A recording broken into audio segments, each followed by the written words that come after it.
Good morning, everyone. I'd like to call the Striped Bass Management Board meeting to order. My name is Chris Bat-Savage. I'm the administrative proxy from North Carolina, and I'll be serving as chair. I want to thank Megan Ware for chairing this board for the last 2 years. It was a very busy 2 years, so we'll see how the next 2 years go. Before I get in through the other items, I'll just look to Tony Kearns to see which board members are attending online. Thank you so much, Mr. Chair. We have Steve Train from Maine, Emerson Hasbrook from New York, and then for NOAA Fisheries, Chris Wright is starting us off, and then Max Appelman will be on in about 20 or 30 minutes, and he'll take over. All right, great, thanks. Good. Move on to approval of the agenda. Are there any additions or modifications to the agenda? Okay, seeing none, that's approved by consent. Next is the approval of the proceedings from our October 2025 meeting. We received edits from Doug Grout on page 24 of the proceedings, but are there any other edits that board members have from those proceedings? Okay, seeing none, those proceedings are approved by consent with those edits will be made. Next up is public comment. This is for items not on the agenda. Just so the public knows, I will be offering opportunities to provide comments for items on the agenda later when they come up. So there'll be some limited time to provide any comments at that point. So just looking for anything any comments for things not on the agenda right now. Looking in the room, I don't see anyone. And oh, there's Robert Newberry. Yeah, okay. Got Captain Robert Newberry. Yes, can you hear me okay? Yes, if you can keep your comments to 2 minutes. Apologize for the short time period. No problem. It'll be quick. I would just like to have a moment of silence for those crew members on the boat in Cape Cod that passed away the other day. If we could, that's all I'm asking for this commission right now.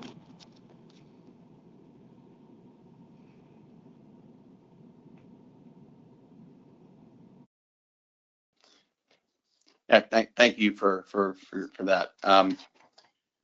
Okay, next up is review and consider approval of Addendum 3 state implementation plans. Emily Franco will go through this presentation. Thank you, Chair. So I will be going over the Addendum 3 state implementation plans. Those were due on December 31st, and those were primarily regarding the total length definition in Addendum 3. And we also received notification from Maryland on its decision on their recreational season. So the plan review team did meet on January 13th to review the implementation plans. So as far as total length in the addendum, there are 2 elements as part of the definition. 1 is squeezing the tail, and 2 is a straight line measurement. And so these elements have to apply to both sectors. And states could implement the definition that was provided in the addendum, which is listed here on the screen, or states could submit alternative language for board consideration that meets those 2 elements. And states have an implementation deadline of January 1st, 2027. So overall, the plan review team found that all state implementation plans were consistent with the total length measures in Addendum 3. 9 of the 14 jurisdictions plan to implement the provided definition in Addendum 3 verbatim or with very slight modifications. Many states do plan to implement this year, but all states do plan to meet that January 1st, 2027 deadline. And then there were 5 states who provided their existing definitions of total length, which already meet the required elements. So therefore, those states, there's no regulatory change necessary for those 5 states.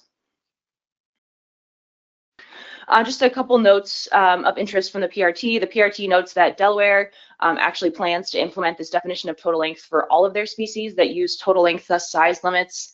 And then the PRT also notes that some states included additional elements in their definition. So for example, requiring the fish to be laid flat or requiring the mouth to be closed. And then for the Maryland recreational season, Maryland's plan specifies that Maryland has chosen to move forward with implementing the new recreational season baseline. And Maryland notes that those new season regulations are currently awaiting review and approval with an expected effective date of March. And that's all I have. Thanks, Emily. Any questions for Emily on the presentation? Yeah, Nicola Missouri. Thank you, Mr. Chair. Thanks for the succinct presentation, Emily. Don't mean to put anyone on the spot, but reading through the implementation plans, I was unclear whether the District of Columbia had made a regulatory change as opposed to just an announcement. Just the wording wasn't clear to me as to whether it was actually a regulatory change. Thanks. Thanks. It was not a regulatory change. It goes out in the form of an annual announcement. It's an announcement from our director. So the season is announced with any ASMFC regulations that need to be followed. So that hit the DC register on January 31. So we've already implemented those changes and they are in effect. Okay, thanks. Chris Kuhn. Yes, not necessarily a question, just a point of clarification. It was pointed out that Delaware intends to implement for all species, and so does Pennsylvania. It's outlined in our implementation plan. All right, thanks. Any other questions, excuse me, or clarifications on the implementation plans? Okay, seeing none, we'll be taking final action on or basically approving these implementation plans. So yeah, we have a motion prepared if someone would like to make that. Okay, I see Joe Grist. Thank you, Mr. Chair. Move to approve addendum 3 state implementation plans. All right, thanks. And second by John Clark. Any discussion on the motion? Okay, is there any public who'd like to comment on this motion to approve the state implementation plans? Yeah. Okay, we have two commenters. First, I'll go to Brian Hardman, and if you can keep the comments to 2 minutes, that'd be great. Thanks. Brian, if you're speaking, we cannot hear you. Your mic is open. You just want to make sure that in your audio settings that the mic is actually whatever device you're using. Now I see you've muted yourself. Maybe what we're going to do is, Chris, maybe go to Captain Newberry first, since we know his mic works, and then come back to Brian. Sure. Yeah. Okay. Yeah. Well, you can work out the audio issues, Brian. We'll go to Captain Robert Newberry. And Captain Newberry, you're just self-muted. You just need to unmute yourself. There we go. Can you hear me okay now? Again, thank you. Okay, just one first question. This is the implementation we're talking about is moving forward with the measurement and the baseline adjustment that Maryland has moved forward with. Am I correct? Yes. Okay. We just have a major concern here in Maryland because when we left the Dewey Beach meeting back, the last meeting that we had, Maryland was going to come back and set up a meeting on the Eastern Shore and on the Western Shore for this baseline discussion and then have a work group. That was not done.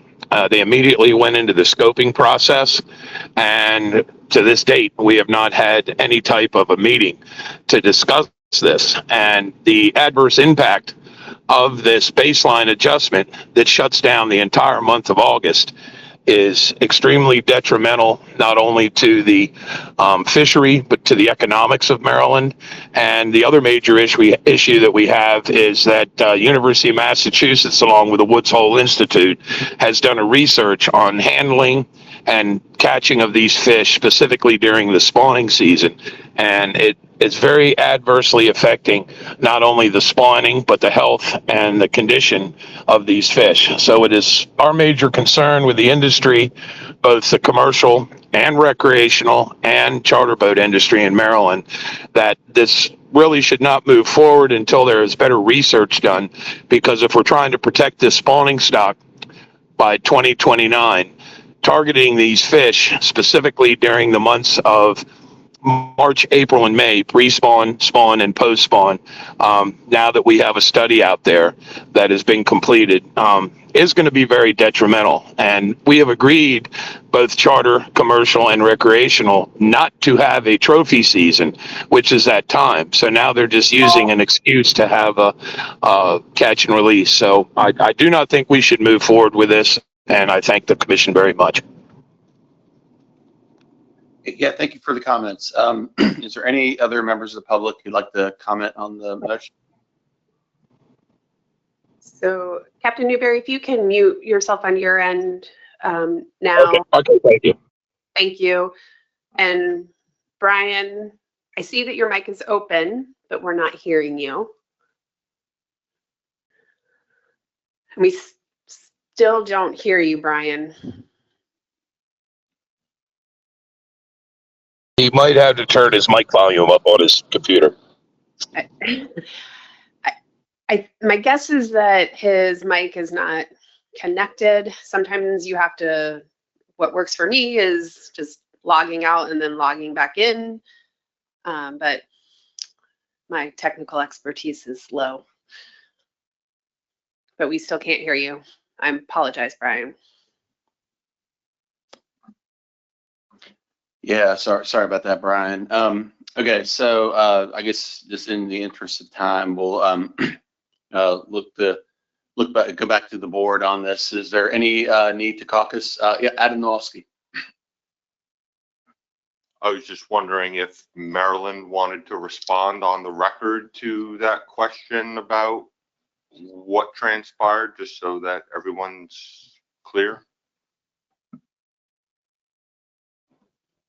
Looking to Maryland, see who wants to respond. Sure. I don't have a whole lot to say. We left the Dewey Beach meeting, and then we entered into our own state regulatory process, for which we followed each and every stop along the way in order to inform and receive feedback from the public. We had a public scoping process that generated over 1,200 comments that we used to guide our decisions. And the claims that were made about work groups and public hearings in different sides of the Chesapeake Bay, that was something we considered, but decided ultimately to stick to the format that we did. We've met every one of our regulatory requirements in order to move that idea forward. It's still in process. It's not at the end of the road yet. So things could still happen along the way. If at the end of what we put in the implementation plan was that if we get to a point where the administration no longer wants to pursue the baseline approach as it was presented to this commission, we would fall back to our rules from the previous year. So I can't speak to what's going to happen because we're still in the middle of the process, but hopefully that addresses the concerns raised by the public. Yeah, thanks. Robert T. Brown. Yes. It was under our understanding at the last meeting that status quo was where we were supposed to be at. The baseline is really not status quo as we presented, and which did pass. The commercial and the charter boats have grave concern about our spawning stock being interfered with catch and release for that time period of April, and especially April, May. I'd like to know, where does the status quo come into play with the standing of Maryland doing this new baseline? The status quo was voted on first, and I think it should be going through one more year before the baseline could be implemented or be allowed to implement it. Thank you. Yeah, thanks. I'll go to Bob Beal, and Dave Sikorsky, I'll have you next. Maybe let Dave go first, and then I'll comment. All right, great. Dave Sikorsky.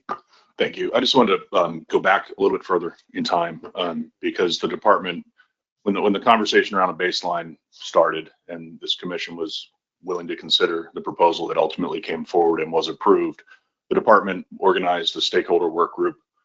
I participated in it. Robert D participated in it as the delegation, and that stakeholder work group included broad sweeps of the recreational fishery, private anglers, for hire components that are in different components of for hire. And we worked through multiple meetings, and that's how the baseline proposal that ultimately was presented here and approved was created. It's obvious that there was some opposition within that process, but the majority of participants guided the department. The department made their decisions. We presented them here. We approved them here as a commission. And now the department has chosen to move forward with their process, as Mike mentioned. So there has been plenty of opportunity for stakeholders to participate, in my perspective.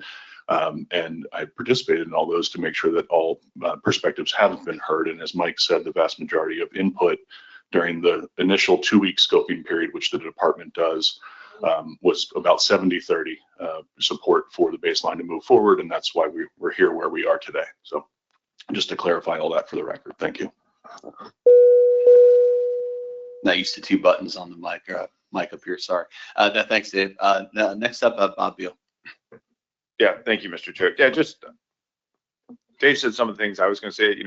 Just as a reminder, the board gave Maryland the flexibility to implement either status quo or the new baseline option that they brought forward for consideration. The boards reviewed it and said, well, these are very similar level of conservation, and it's solely a Maryland decision now, which choosing status quo or choosing a new baseline is a Maryland process. It's not really in the commission's hand anymore. The commission gave the flexibility to the state to choose one or the other. So I think I appreciate the public comments, and I'm not trying to diminish the potential impacts and concerns that anyone has, but it is a Maryland decision or completely a Maryland decision, not an ASMSC decision. Yeah, I appreciate that clarification. Any other discussion by the board? Is there any need to caucus? In the interest of staying on time, is there any objection to approving the state implementation plans?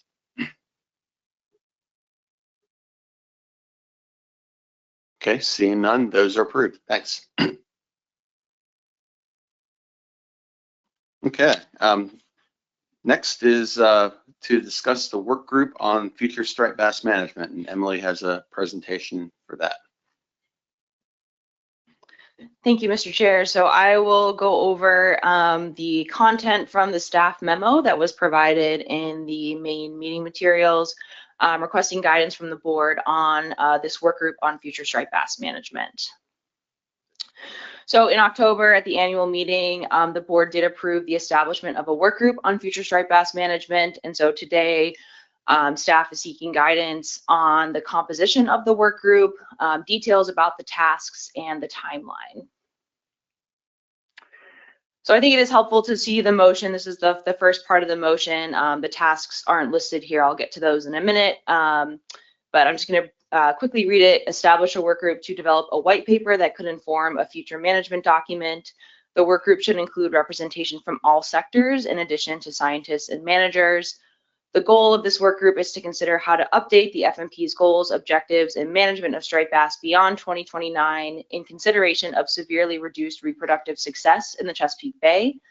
The work group should utilize public comment, including that received during Addendum 3, to inform its research and management recommendations, and work with the Benchmark Stock Assessment Subcommittee to incorporate ideas and deliver necessary data products. And then there was a list of 6 tasks that the work group should include. So I'll get to those in a little bit. So first on the work group composition, the board motion does indicate participation by all sectors, scientists and managers, but does not provide specifics. So, staff is seeking guidance on the size and composition of the work group and the process for selecting work group participants. So a couple questions just to help board discussion. What would be the maximum size of the work group to ensure the group will function effectively? Will each work group seat be allocated by category to ensure representation of the full geographic range and diversity of stakeholder interest? Will there be a specific nomination process? For example, would each state nominate a certain number of participants? And then how will individuals be chosen? And then as far as the task details and timelines and deliverables, in thinking through these, the memo provides some notes from staff on sort of how those tasks might fit in with the current stock assessment and sort of how those overlap. And it seems that most of the tasks do require some level of information gathering before the work group would meet, and or completion or at least some progress on the benchmark assessment before the work group would meet. So just something for the board to think about is sort of the timing of when this work group would fit into things. And as a reminder, the benchmark is scheduled for peer review in March of next year. So the first task was to review the biological reference points and consider recruitment sensitive model-based approaches. So just a couple notes from staff here. As we will do in our next agenda item today, the full board is being asked for guidance on the biological reference points right now in the process. So sort of one potential avenue is if through the assessment process, the stock assessment subcommittee is able to develop multiple options for biological reference points that do pass peer review, maybe the work group could provide input on that eventual list of BRP options next year. So just one thought on how the work group might fit in there. The next task is to formally review hatchery stocking as both a research tool and a management tool with a cost analysis. So some thoughts on what information is needed there. There are a couple of past commission reports on striped bass stocking. Those reports were compiled back in the 90s. So of course, reviewing those.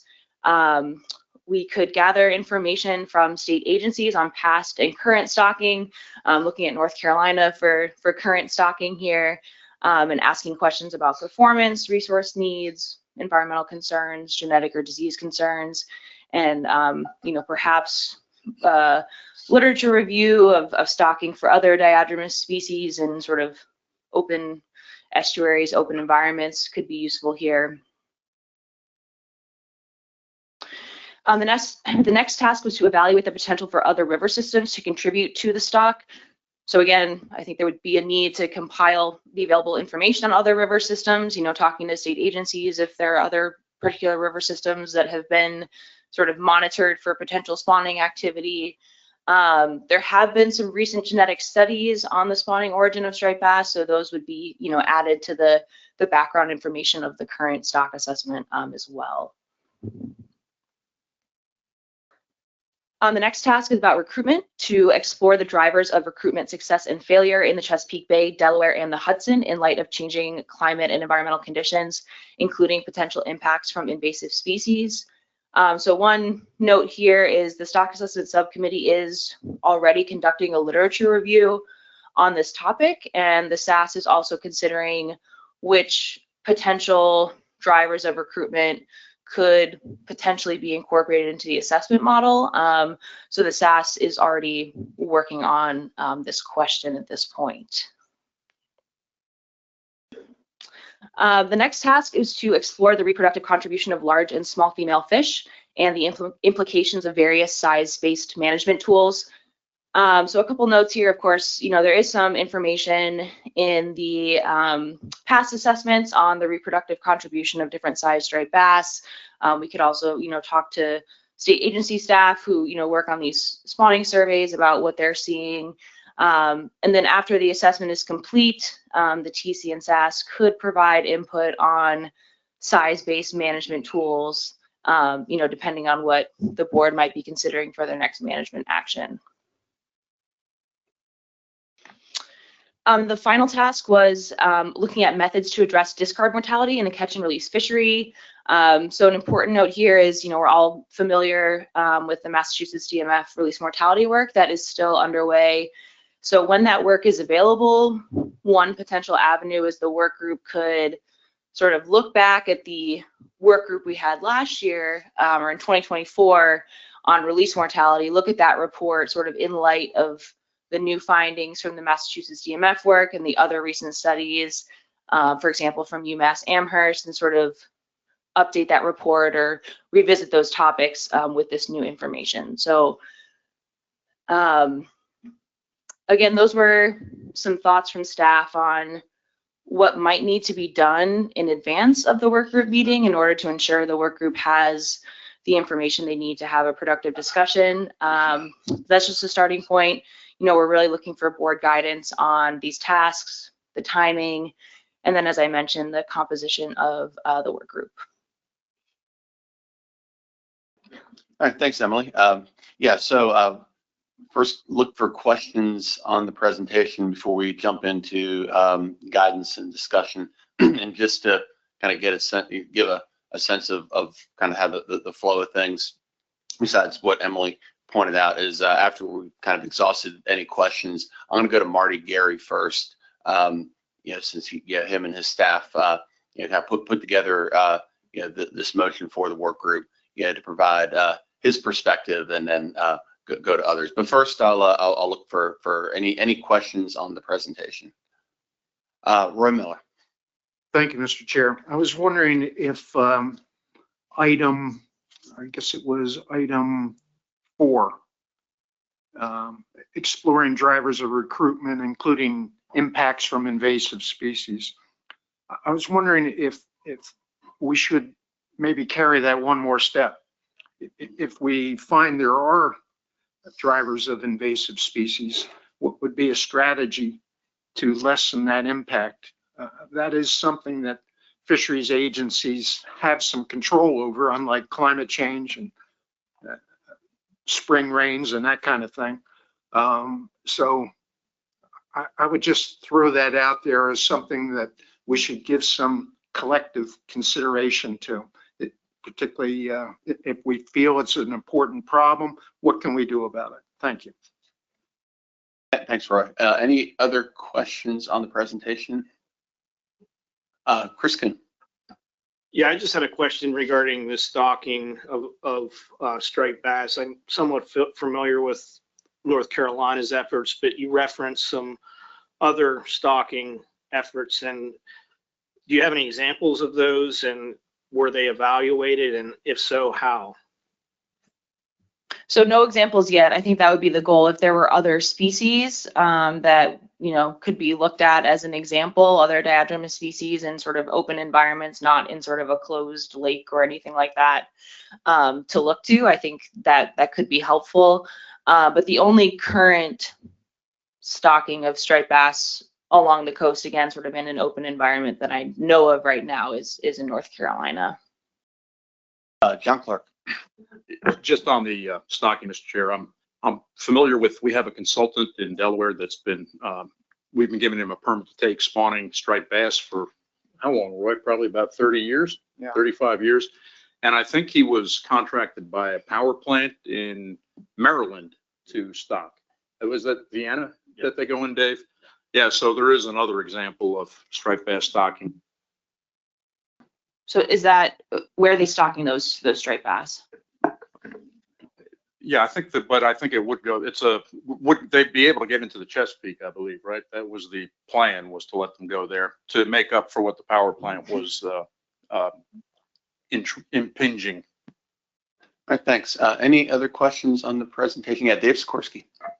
Just so I don't forget, Emily, I'll follow up with you, and I think the department can as well, to talk about some of the other past Chesapeake work. But I happen to have a board member that participated in the hatchery work in Vienna at the power plant, so I can connect you with him separately. he can talk about that history. I think in the early 90s was what his time focused on that operation. Thanks. Yeah, this is good. I think we're kind of definitely starting to transition into kind of the guidance and discussion on this topic. So yeah, as promised, I'll go to Marty, Gary first, and I'll just look for other hands from board members who want to provide some guidance on this work group. So Marty. Thank you, Chris. Appreciate it. So New York delegation made the motion. I just want to take one step back to explain, faced with that choice we had back at the October board meeting of the 12% reduction in status quo, we walked into that not really being happy with either one of those choices. And, now we know the 12% reduction, which was fraught with some uncertainty with some of the catch estimates through wave 4. Now we have wave 5 data. I think Katie will tell us a little bit later. It looks like that continues, and we're still probably delta negative, something like 21%, if we assume that wave 6 from 25 matches 24. So it turned out that maybe that was a good decision. So that pivots us back to the status quo. We weren't terribly excited about doing nothing. So we're limited, right, with this board in the tools that we have available to us. And work groups are frankly one of the only tools we have. So we consulted with leadership and staff over at ASMFC and came to the conclusion that that was our best path forward. Let's form a work group. But the driver here, and I don't want any of the board members to lose sight of this, is this accrual of poor year classes in the Chesapeake Bay and now in the Hudson River. And if you haven't heard, we released yesterday the 25 Hudson Index, which was its 3rd consecutive poor index, also in the lower 25% quartile. So both the Hudson and the Chesapeake, which combined produce about 90% to the coastal stock, have been in long-term recruitment failure. So this weighs heavily on the delegation's mind when we made the motion. And, for me personally, I look around this room, there's a huge depth of experience and knowledge. I mean, everybody here has a long history with this species. I personally crossed the 40-year bar working with this species last year. But yet I look across the table and I see people like Dennis Abbott, Doug Grout, Roy Miller.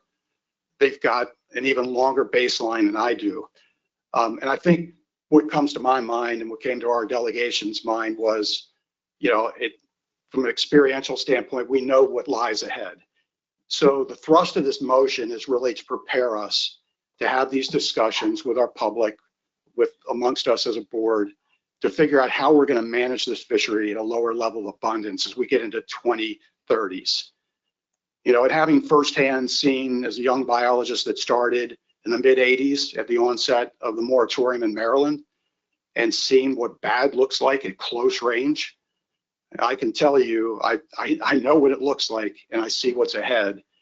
And what scares me is not underachieving the FMP requirement for SSB target, reaching the SSB target in 2029. What scares me is, what does this fishery look like in 2034, 35, and 36?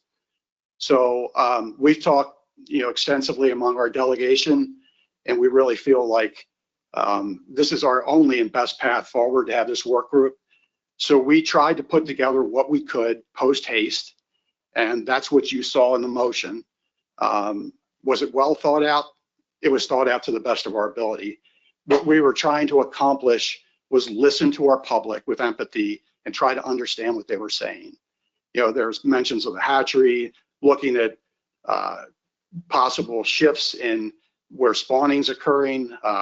Do we necessarily as a staff or myself as an individual agree with those?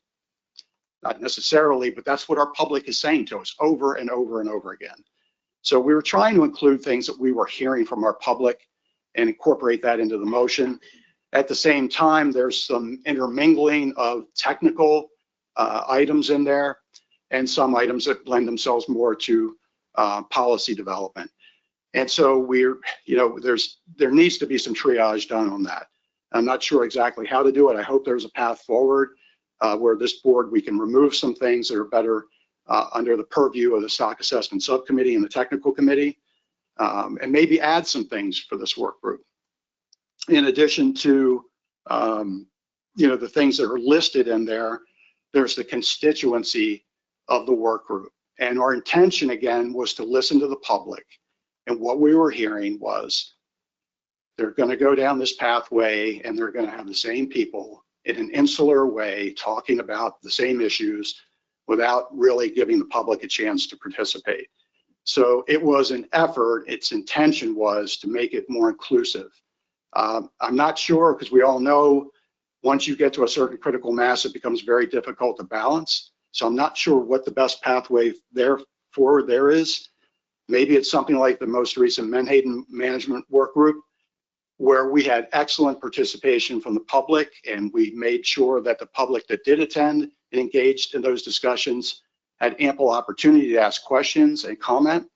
I don't know what the solution is there, because that's a very delicate balance in terms of the total numbers you have and the representation that you have. And then lastly, the timeline. We're going to get a lot of new information coming forward.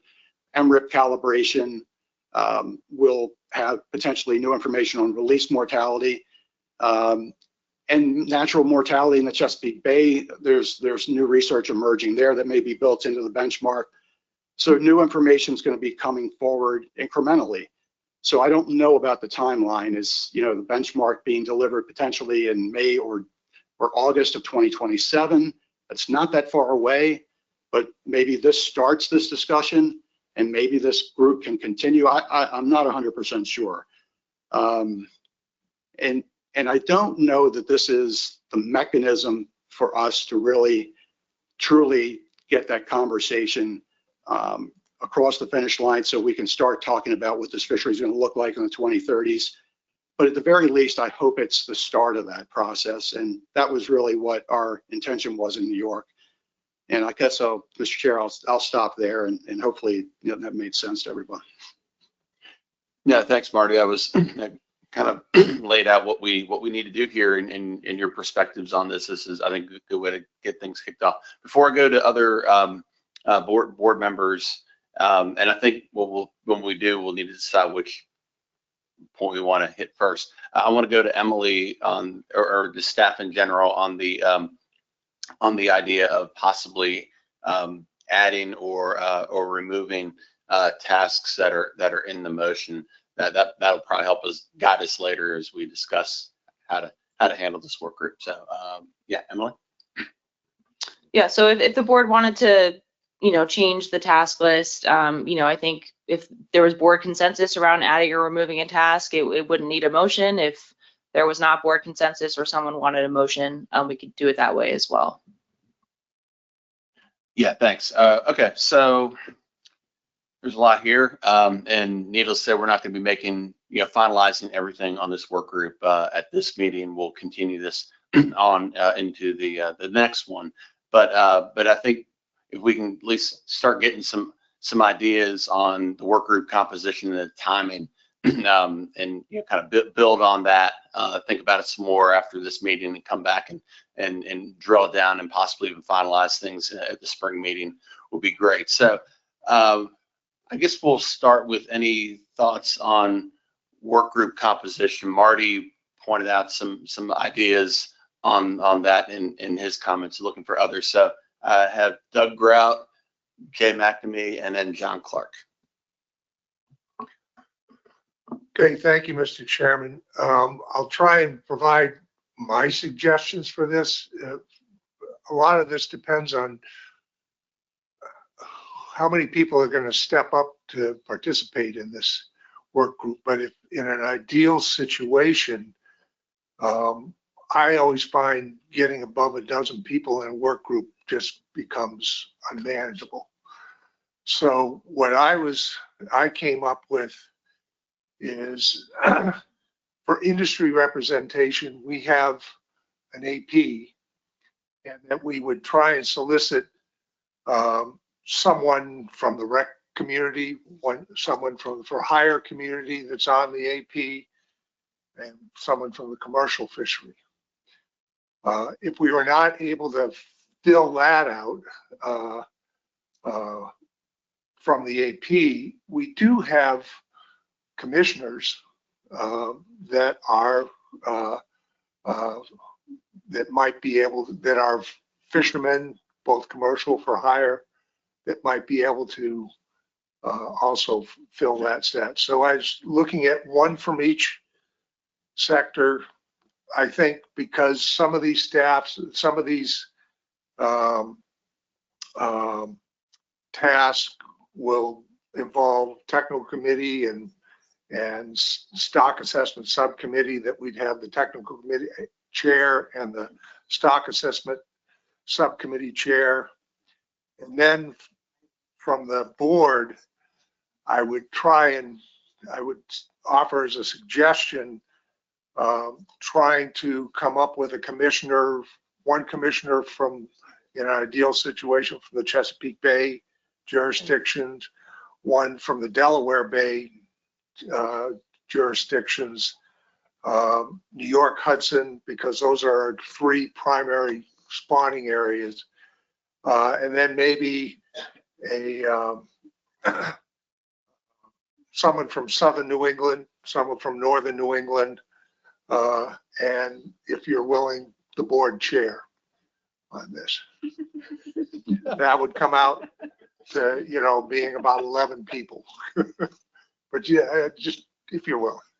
But again, this all, that would be an ideal distribution and scenario. It all depends on who we get willing to participate. Thanks, Doug. I'll think about whether or not I want to be part of that. No, that's great. Just to definitely get some ideas out on composition. That's definitely needed to try to work through who all is going to be on here. Because yeah, you want the right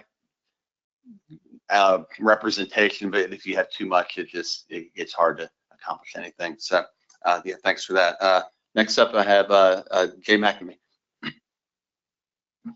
Thank you, Mr. Chair. Thanks, Emily, for kind of like summarizing all of that stuff. So I was, thinking about this working group, and it's like, what we're trying to do, I think, is impossible. It's overwhelming. I'll say it that way. First, I'm going to offer a question. I'm not expecting an answer right away, but maybe it might be something when I'm done yammering away here, someone could comment on. So I wondered, this sort of thing, it feels, because it's so big and diverse across the coast, I was thinking about kind of like a multifaceted process. So, the working group, I agree with Doug. You can't have it be gigantic because you just can't. We might as well just kind of do, use the board or something like that. So yeah, keeping it smaller, I think makes sense, and it's challenging because then we have to pick people, and we'll just have to work our way through that. I appreciated Marty's comment about the Menhaden group. That seemed decent. So maybe there's some overlap between what Doug suggested and that. That we can kind of look at.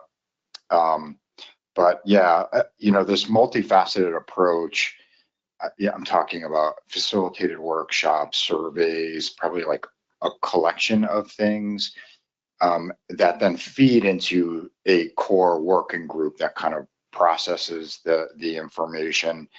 I don't know that we have a version that we've done in recent history, at least, that does something like that. And so I wondered if there might be an opportunity to communicate with the CEFs. And, this is the sort of thing that social scientists think about in particular. And so there may be some strategy when you have a big, enormous problem like this, but you need to take action. There's probably an optimal structure for doing that sort of thing that they might know about and help us with. So I just wanted to make sure that we're using that resource, getting some feedback from them. I like the idea of having that core working group, but then getting information from a broader spectrum I will acknowledge that this is my second, if not more, thing this week that I'm offering that probably costs a lot of money and is probably not budgeted. But sometimes it's good to just get ideas out and apply the pragmatism afterwards, how we can afford it or whatever. So, I think that could be good, getting, broad perspectives, but in like a structured, facilitated way, surveys and facilitated workshops, feeding that into the working group. It's kind of like a hierarchical approach, trying to condense it down. So just a couple of thoughts from me. Yeah, appreciate that. Okay, next up I have John Clark.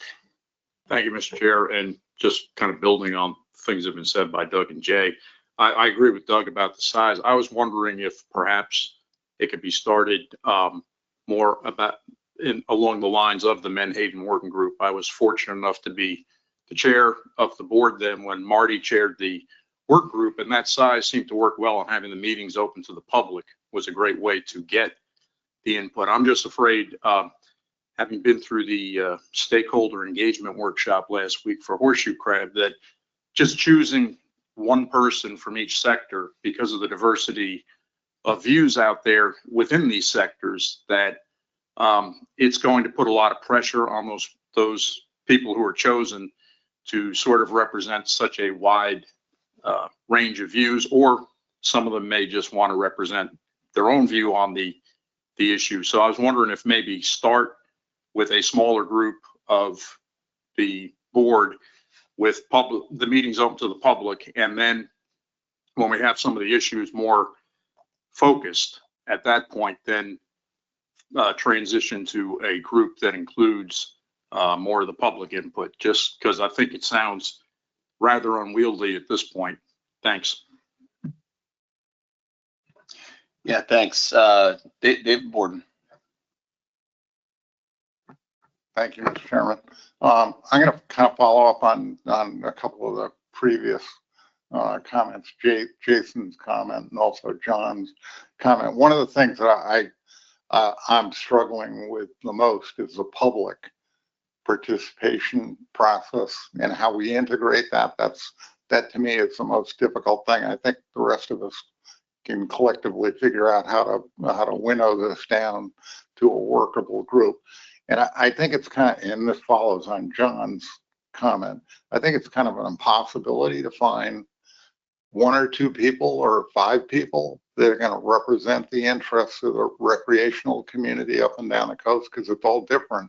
I mean, you pick on a little tiny state of Rhode Island, the three of us would have difficulty picking one person in the recreational community to represent it. So one of the options that we've discussed a little bit among our delegation is this issue of a facilitated workshop. And there may be some merit in us considering having a facilitated workshop where each of the states get to invite X number of individuals, whoever they think are the important people from their jurisdiction, to attend a workshop, and then basically run through a whole series of issues, give them a briefing on stock status, what some of the projections look like going forward, what the current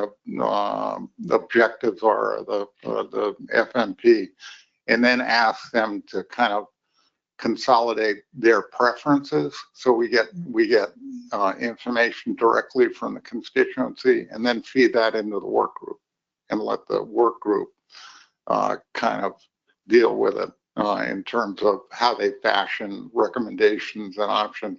And I'm not saying that that's the way I'm wed to that idea, but I'm troubled by our inability to get information directly from the constituencies, and that's one of the ways we could do it, with a facilitator. So thank you. Yeah, thanks, Dave. Mike Louisi. Thank you, Mr. Chairman. I think I'm thinking along the same lines as David, and I'll just offer my thoughts. The 12 people, 12 people, I think is a good number to try to strive for, whether that's represented by folks around this table and with an addition of some AP members. In my mind, I see it as having, if we have a solid 10, 12 people who are considered the working group, maybe through this facilitated discussion over a period of time, that discussion could host different meetings that are all inclusive of the sector that we'd be discussing. So, and maybe we as administrative folks bring a person or two with us, to make sure that they're there for that discussion, if it's regarding the recreational fishery or the for-hire fishery, if that's the focus of that work group discussion. But then that would also allow we could open it to the public, but that public would be limited to that sector, because others can listen, but I think the participation would be focused on membership from, up and down the coast, those that are affiliate with whatever sector it is they're representing, could offer that selected work group that feedback, so that work group can then have, be informed well enough to be able to have the conversations about the future and what the expectations are and what the true reality that we're staring down the barrel at right now is. So just some thoughts from me. Thanks, Chris. Yeah, no, thanks. Any other thoughts on work group composition? They've got some similarities and some differences in the ideas here. And again, we'll come back next meeting and try to narrow this down more. Just look for hands on that. But if not, Roy Miller. Thank you, Mr. Chair. I just wanted to add, to follow up on what Mike just said, and Jay and John and Dave. Granted, having a work group over 11 is unwieldy, but you could form sub-work groups, if you will, on specific topics that require more diverse and general input, and they would report back to the main group. So that might be one way to hold the overarching work group size down and yet still get the input that you would need from the public and the scientific and management sectors. Thanks. Any other thoughts on that before we move on to some guidance on the timing and possibly the tasks? So I guess we'll just kind of just make sure we give staff the guidance they need here for this meeting and build upon it. Look for any guidance on, well, we can also, if they're on work group. Is this for work group? So, okay. Dave, I'll go to you right now, and then we'll kind of continue on. I'm going to defer to you. I just want to talk about economic aspects for a minute and whether or not we're going to cover that. And I might have some suggestions, but I'll defer to you. You handle that when you think it's appropriate in the discussion. We'll handle it now. Thanks. Okay, great. Thank you very much, Mr. Chairman. So my question is to the group here. Are we going to factor in some consideration of an economics? And I totally understand. I would point out we don't have an economist on staff. I mean, this is an issue. If we're going to get into the weeds on this and get into the goals and objectives, there are economic consequences for the coastal communities up and down the coast based on the strategies that we're going to discuss. And how do we integrate that into the discussion, or when do we integrate it? One of my suggestions would be, since we don't have economists to deal with this, and we have a socioeconomic committee that have economists on it, but one way to deal with it would be the staff put together, and I brought the example of it. At the annual meeting, they put together this summary of economic input, the value of the fisheries up and down the coast, which I thought was incredibly useful, and I thank the staff for doing it. striped bass is included in that. There are a couple of studies that have looked at economic values on striped bass, and I'm not going to get into the weeds on those, but the values are in the billions. So it's an extraordinarily valuable fishery. So how do we factor economics into this, or are we going to basically not consider economics, because the decisions we're going to make going forward are going to have economic implications? And my suggestion is that if people around the table want to consider economics as part of this, I think there's a logical starting point, given the fact we don't have economists on staff. NOAA does.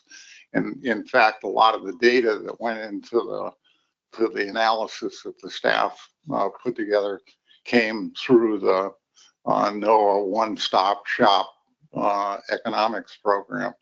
And we could ask a representative of that program to come to a subsequent meeting and basically talk to us about how they put together the numbers, what type of analyses they can do, that type of thing. So it wouldn't put a burden on our own staff. We'd basically get an update from NOAA on what are their capabilities and what type of analysis do they do. Thank you. Yeah, thanks. Yeah, that can definitely tie into potential work group composition, and maybe some even the tasks that this work group is going to do, and have the help of an economist to guide us on that. I saw Eric Reed's hand up. Yeah, thank you, Mr. Chairman. And to David's point, I mean, the value of the fishery is one thing. It's worth X amount of millions or billions of dollars. But there are certain segments of our stakeholders that really it's understanding what the input costs are. I mean, the cost to run a charter boat or a commercial boat, or, I mean, even a private boat, are through the roof, and the margins have become so small. I mean, that's why we talk about trip limits, because the margins are so small. So if we're going to consider economics, we should try to understand the change over time of input costs, because that's going to affect our stakeholders going forward. And, economics is important. So I like talking about money, sort of other people's money, I suppose, not my own. But, this is really developing policy going forward. And I think that's should be the critical focus. I mean, we understand the trend in the fishery right now, or recruitment. We understand that, and we have to be prepared for that. That's why we have this working group. I'm going to thank Marty for doing it. But that's, we just have to understand what we might be headed for and be ready to deal with our policy decisions. And then all this other stuff will be fine. And as far as the composition of the working group, I was trying to figure out how David and Roy's ideas meet somewhere in the middle. I do agree that no more than 12 or at the least, the most 15 people would work. But I do agree that there is the ability to build a corporate pyramid and make that work. You've got subgroups, and then you have the working groups, and then you have maybe the working group. And that's how we're going to best serve our stakeholders and ourselves. It's not impossible. I don't like the word impossible. It's going to be necessary. So I don't care if it's not impossible, Mr. Phelps or Dr. Phelps, whatever his name was, but we can do it, and we have to do it. So thank you. All right, thanks. Yeah, it's definitely kind of tying into the other items that staff need some guidance and feedback on is the timing of the work group, and maybe thinking about the task list as well. Preparing for the meeting, thinking about the timing of this work group and the tasks and when things would be available. There's a potential this work group and possibly subgroups could be convened for a pretty long time. much longer than typical work groups that ASMFC boards have. So I think we need to keep in mind of that is this, how much of a commitment can we expect from members of the work group from a time standpoint on this? And I think that's going to be key to figuring out when we actually want this work group formed and start working on things.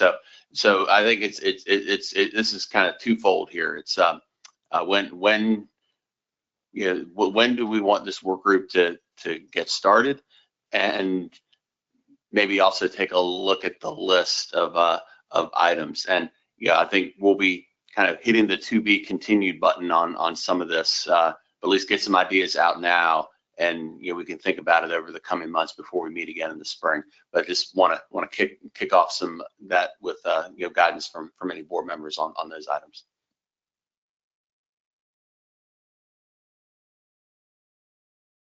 Megan Ware. Thanks, and I'll say thanks to Marty for your comments and kind of recentering us on how this came to be and what your vision is. So when I look at the list, I'm seeing maybe two things that I think are more in the policy side of things than the science. That would be the discard mortality study and understanding management implications of that, and the hatching or hatchery task. The other four seem very rooted in the assessment process and what we might get out of that, or elements that come out of that as that is developed. So I'm wondering if kind of the two more policy ones are easier ones to on-ramp on now.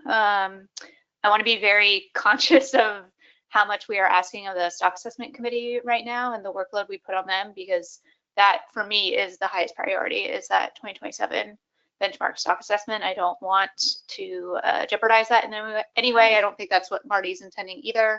But I think that is a critical turning point or decision point, that assessment and what we get out of that. So I think there may be things we can get from that as the assessment is developed, but some of these I think are quite dependent on the outcome of that assessment. Yeah, thanks, Megan. Any other comments on timing and task list? Doug. I agree with Megan that those are two things that at least this year we could, the working group could work on and address. Some of the other things that we're going to get from the technical and stock assessment committee are things that pieces of information that we may need to use to, look at one of our products is to look at updating goals and objectives and management beyond 2029. Once we have that kind of information, we can then take that in. So I think there's something that leads me to believe that this work group could start working. I don't know when that information would be available, but maybe this summer, maybe earlier, I don't know.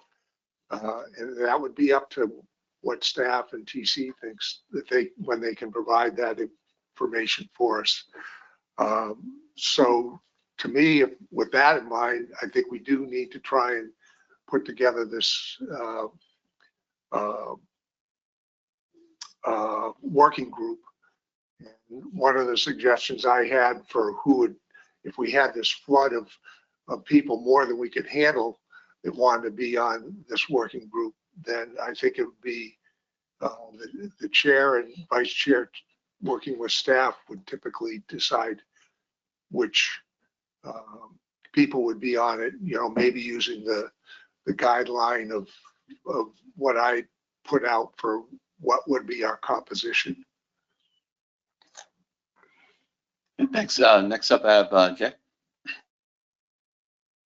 Thank you, Mr. Chair, and I'll third both Megan and Doug on those two tasks, the hatchery one and the discard mortality one. Feel like they're all connected, but those two feel like kind of unique and separable things that can be discussed. The rest of them are like really interrelated, and I also agree with them.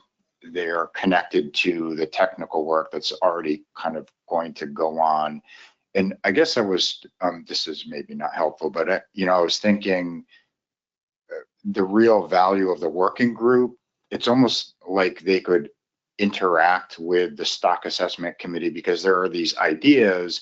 I think the stock assessment technical committee, whoever, is working, whichever technical body's working on each individual element, they're kind of developing the tool, and the working group could say, hey, we know that you have this hammer. Can you make a refined cut in this piece of glass with that hammer? And they can say, no, you can't, and it's that kind of interaction that will help guide the technical folks as to the types of things that the managers are interested in seeing from these different tools. So I guess the point is, I think they can all stay there. I think a lot of them are really highly overlapped as far as what they're actually, looking at. And so it's more an opportunity to kind of guide some of the technical work that's going on, or clarify what can and can't be done. So, yeah, you've got those two pieces, and then the rest is kind of like a blob of interrelated things that I think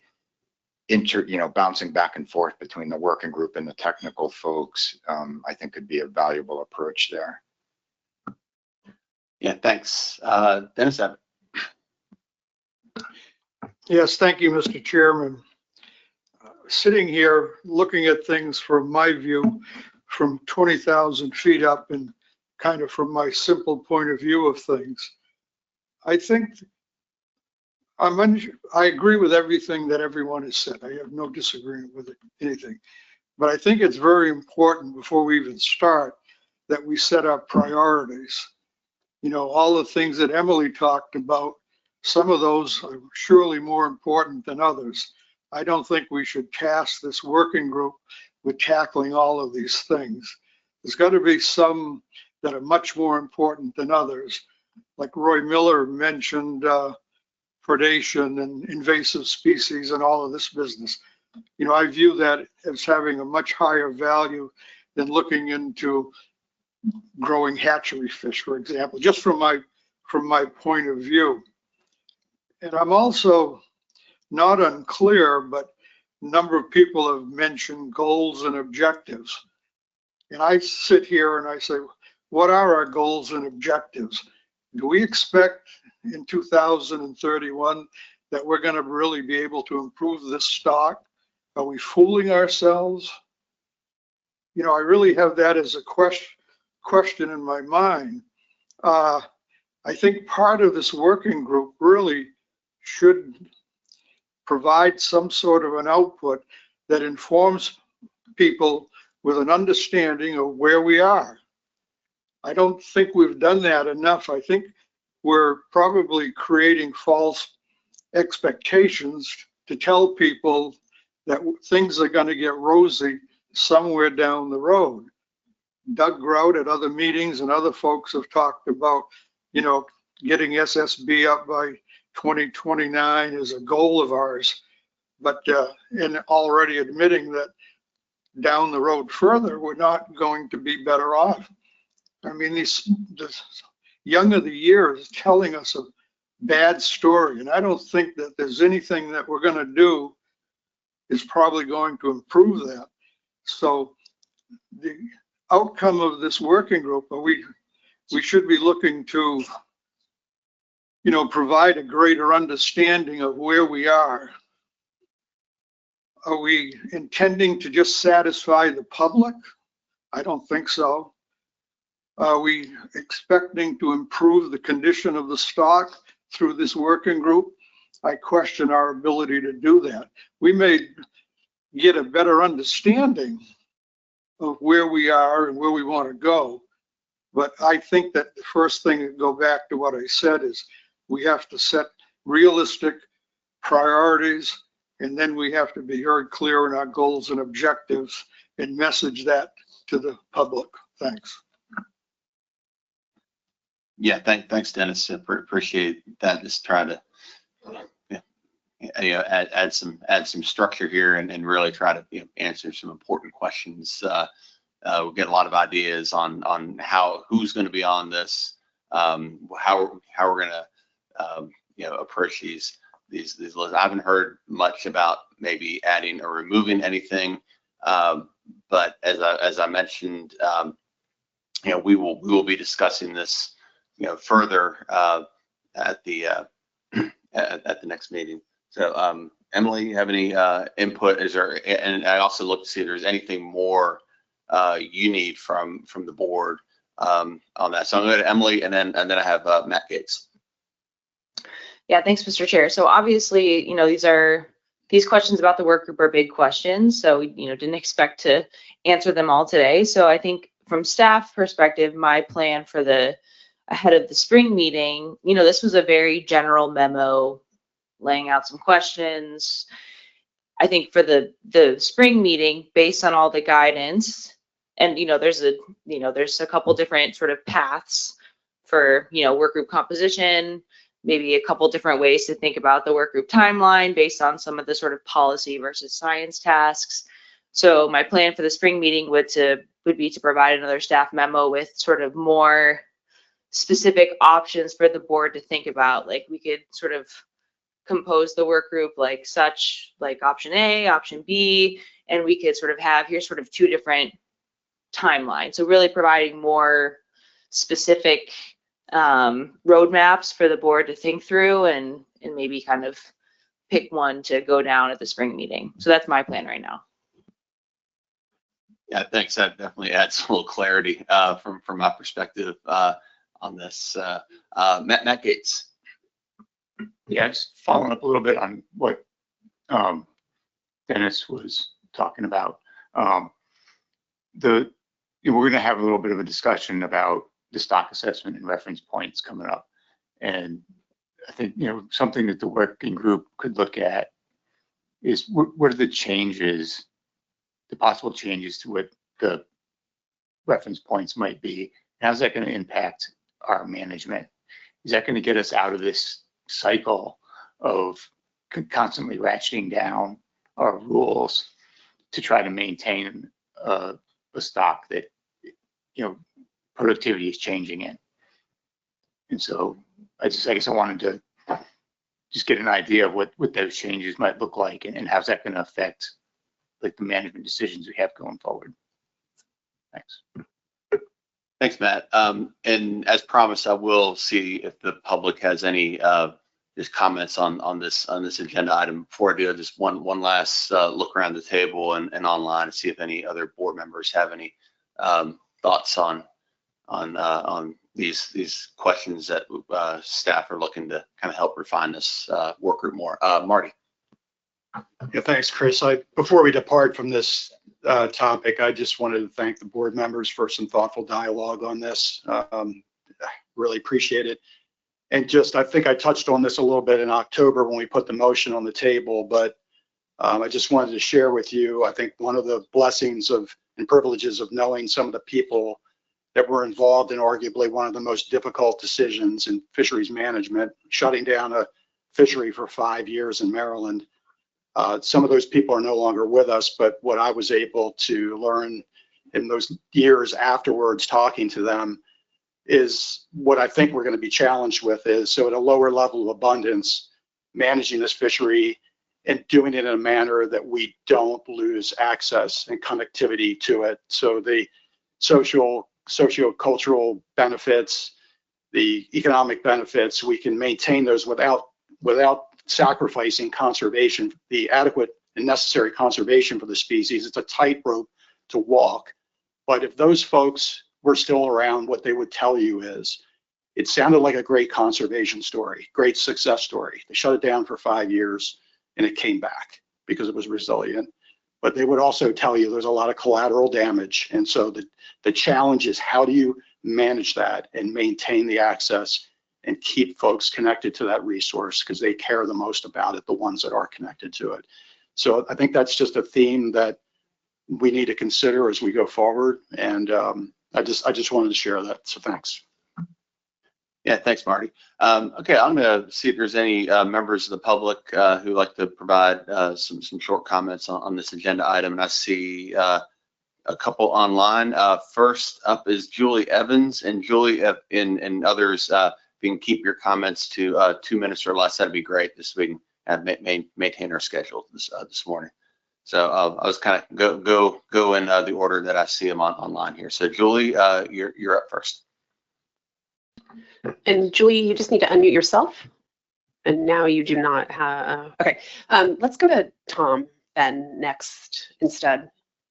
All right. Yeah, we'll go to Tom and then see if Julie can get her audios work, and also look for other hands in the process. Tom, you just need to unmute yourself by clicking that red microphone button.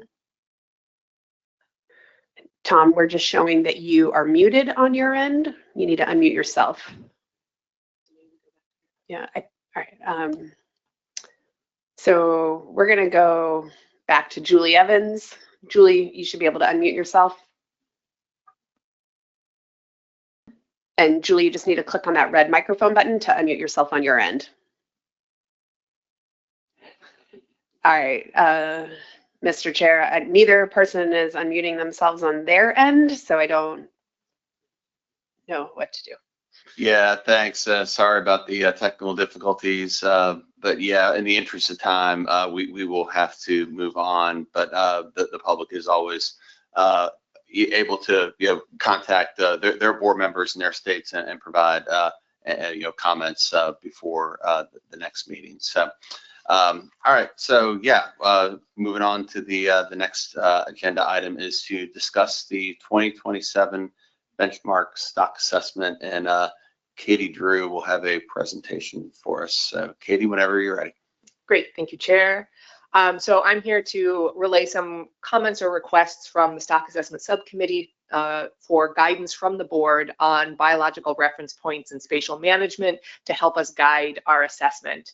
And I think in a lot of ways, this is maybe a little dry run for some of the stuff that the board work group will be discussing in much more depth once the assessment is complete. But today I'm going to be giving you a little background on the current biological reference points for striped bass, sort of the history of where they came from and what our current reference points are, and then ask for board guidance on or lay the stage for the board input on biological reference points and some spatial management questions, and then give you the timeline of the next steps, including when we're looking to receive this information by.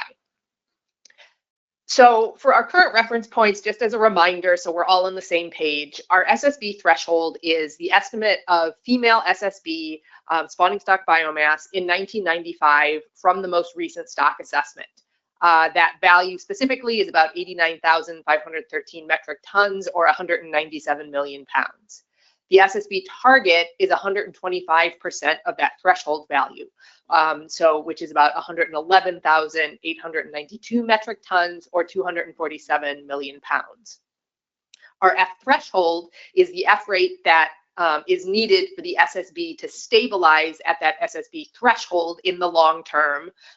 So about F equals 0.21, basically if we fish at F equals 0.21 in the long term, SSB will stabilize at the threshold. And similarly, the target is the rate needed for SSB to stabilize at the SSB target in the long term. So 0.17 in current terms. Because the recruitment trigger was tripped in 2022, the F target and the F threshold calculations are using the low recruitment regime of about 2008 to 2023 for these calculations. When we do not trip the trigger, we use a longer time series that includes historical periods of high recruitment. And as a result, in those cases, our F rate will be higher. That is, you can sustain a higher level of fishing mortality and still reach the threshold and the target when you have that higher recruitment coming into the system in the future. So these target and threshold definitions for SSB were adopted through Amendment 6 in 2003. This was basically chosen because we had declared that the stock was rebuilt in 1995 based on number one, a projection model that indicated that female SSB in 1995 had reached the levels that we were estimating for 1960 to 1972. So the stock was rebuilt. That 60 to 72 was our target range. Our stock assessment does not actually go back that far, but this projection model used the relationship between the Maryland JAI, which does go back that far, and future SSB levels in order to essentially predict what that sort of SSB level was in 1960 to 72, and that was the target for rebuilding, and so we were considered rebuilt at that point. In addition, our spawning stock biomass indices showed an increasing proportion of age 8+, or those mature female fish in the spawning population, indicating that we were seeing an expansion in the age structure and a more resilient spawning population. So under those conditions, 1995 was our threshold. And that was what the board chose for Amendment 6. The board then defined the target as 125% of the threshold to reflect a desire to strive for a higher population size than was realized in 1995. So we were happy, the board was happy with where we were in 1995. We did not want to be below that value, but we thought we could do better. And so that target was sort of 125%. It was somewhat arbitrary, but it reflected the board's goal of, 1995 was good, but we could do better. So during this time, Amendment 6 then set the F threshold at FMSY of 0.41 and set the F target equal to 0.3, which was equivalent to an exploitation rate of 24%. So we had an F target that was lower than your full FMSY estimate, but it was projected to provide a higher long-term yield and more protection to the stock in terms of maintaining SSB. The Chesapeake Bay and the Albemarle-Roanoke region were given a lower F target, that 0.27, to account for the fact that these fish or these regions have a higher fishing pressure on immature fish in these nursery areas. So the SSB and the F reference points from Amendment 6 were not linked conceptually. They essentially came from two different models. We had our FMSY or MSY-based reference point on F side, and then this more historical or empirical reference point on the SSB side. During the 2013 benchmark, our projections indicated that if the population were fished at that F threshold, in the long term, the population would decline below the SSB threshold, and the same for that target rate. If we fished at that F target, we would see the population decline below the SSB target based on the history of recruitment that we had seen in the fishery so far. So the F threshold and the F target were redefined during this assessment so that they were linked, so that fishing at the F reference point would allow the stock to reach that associated SSB reference point in the long term, given the historical recruitment that we had seen. So the TC and SAS essentially made that decision during the stock assessment and chose to maintain the biological reference point definitions for SSB and change the definition for the F reference points for two main reasons. One was the emphasis in the FMP on maintaining stock size at or above that SSB target, on increasing the abundance of that age 15+ fish, and maintaining a broad age structure. In addition, there was a lot of uncertainty in the stock recruit relationship that is crucial to estimating that FMSY reference point. So the TC and the SAS essentially had more confidence in our estimates of SSB as a target and threshold than we had in our estimates of FMSY. So after that 2013 assessment, the board adopted these new reference points in 2014 through Addendum 4. During the 2019 benchmark, we came back to this issue again. I think, starting leading up to the 2019 benchmark, I think we started hearing some concerns about the reference point values. Are they too high? Are they biologically plausible, et cetera? So we came back to this to kind of reconsider. We explored other options, including spatial biological reference points that would align with the spatial model that was under development. We looked at some SPR-based reference points, like 40% SPR. And in the end, none of these kind of worked out through the assessment process. So the spatial model was not accepted for management use. So those spatial reference points were off the table. And the SSB reference points associated with those single stock SPR reference points, like your F40%, were much higher than the current SSB target, which we felt did not really address some of those concerns. So we maintained the current definitions from the 2013 benchmark, Addendum 4, and used those during the benchmark and then maintained for current management use. So as I said, we've had some commissioners and stakeholders express concerns that the current SSB reference points are too high, that they are not biologically attainable. And so I just wanted to point out that SSB actually did exceed the target for several years. So from 2002 to 2005, our point estimates are above that target.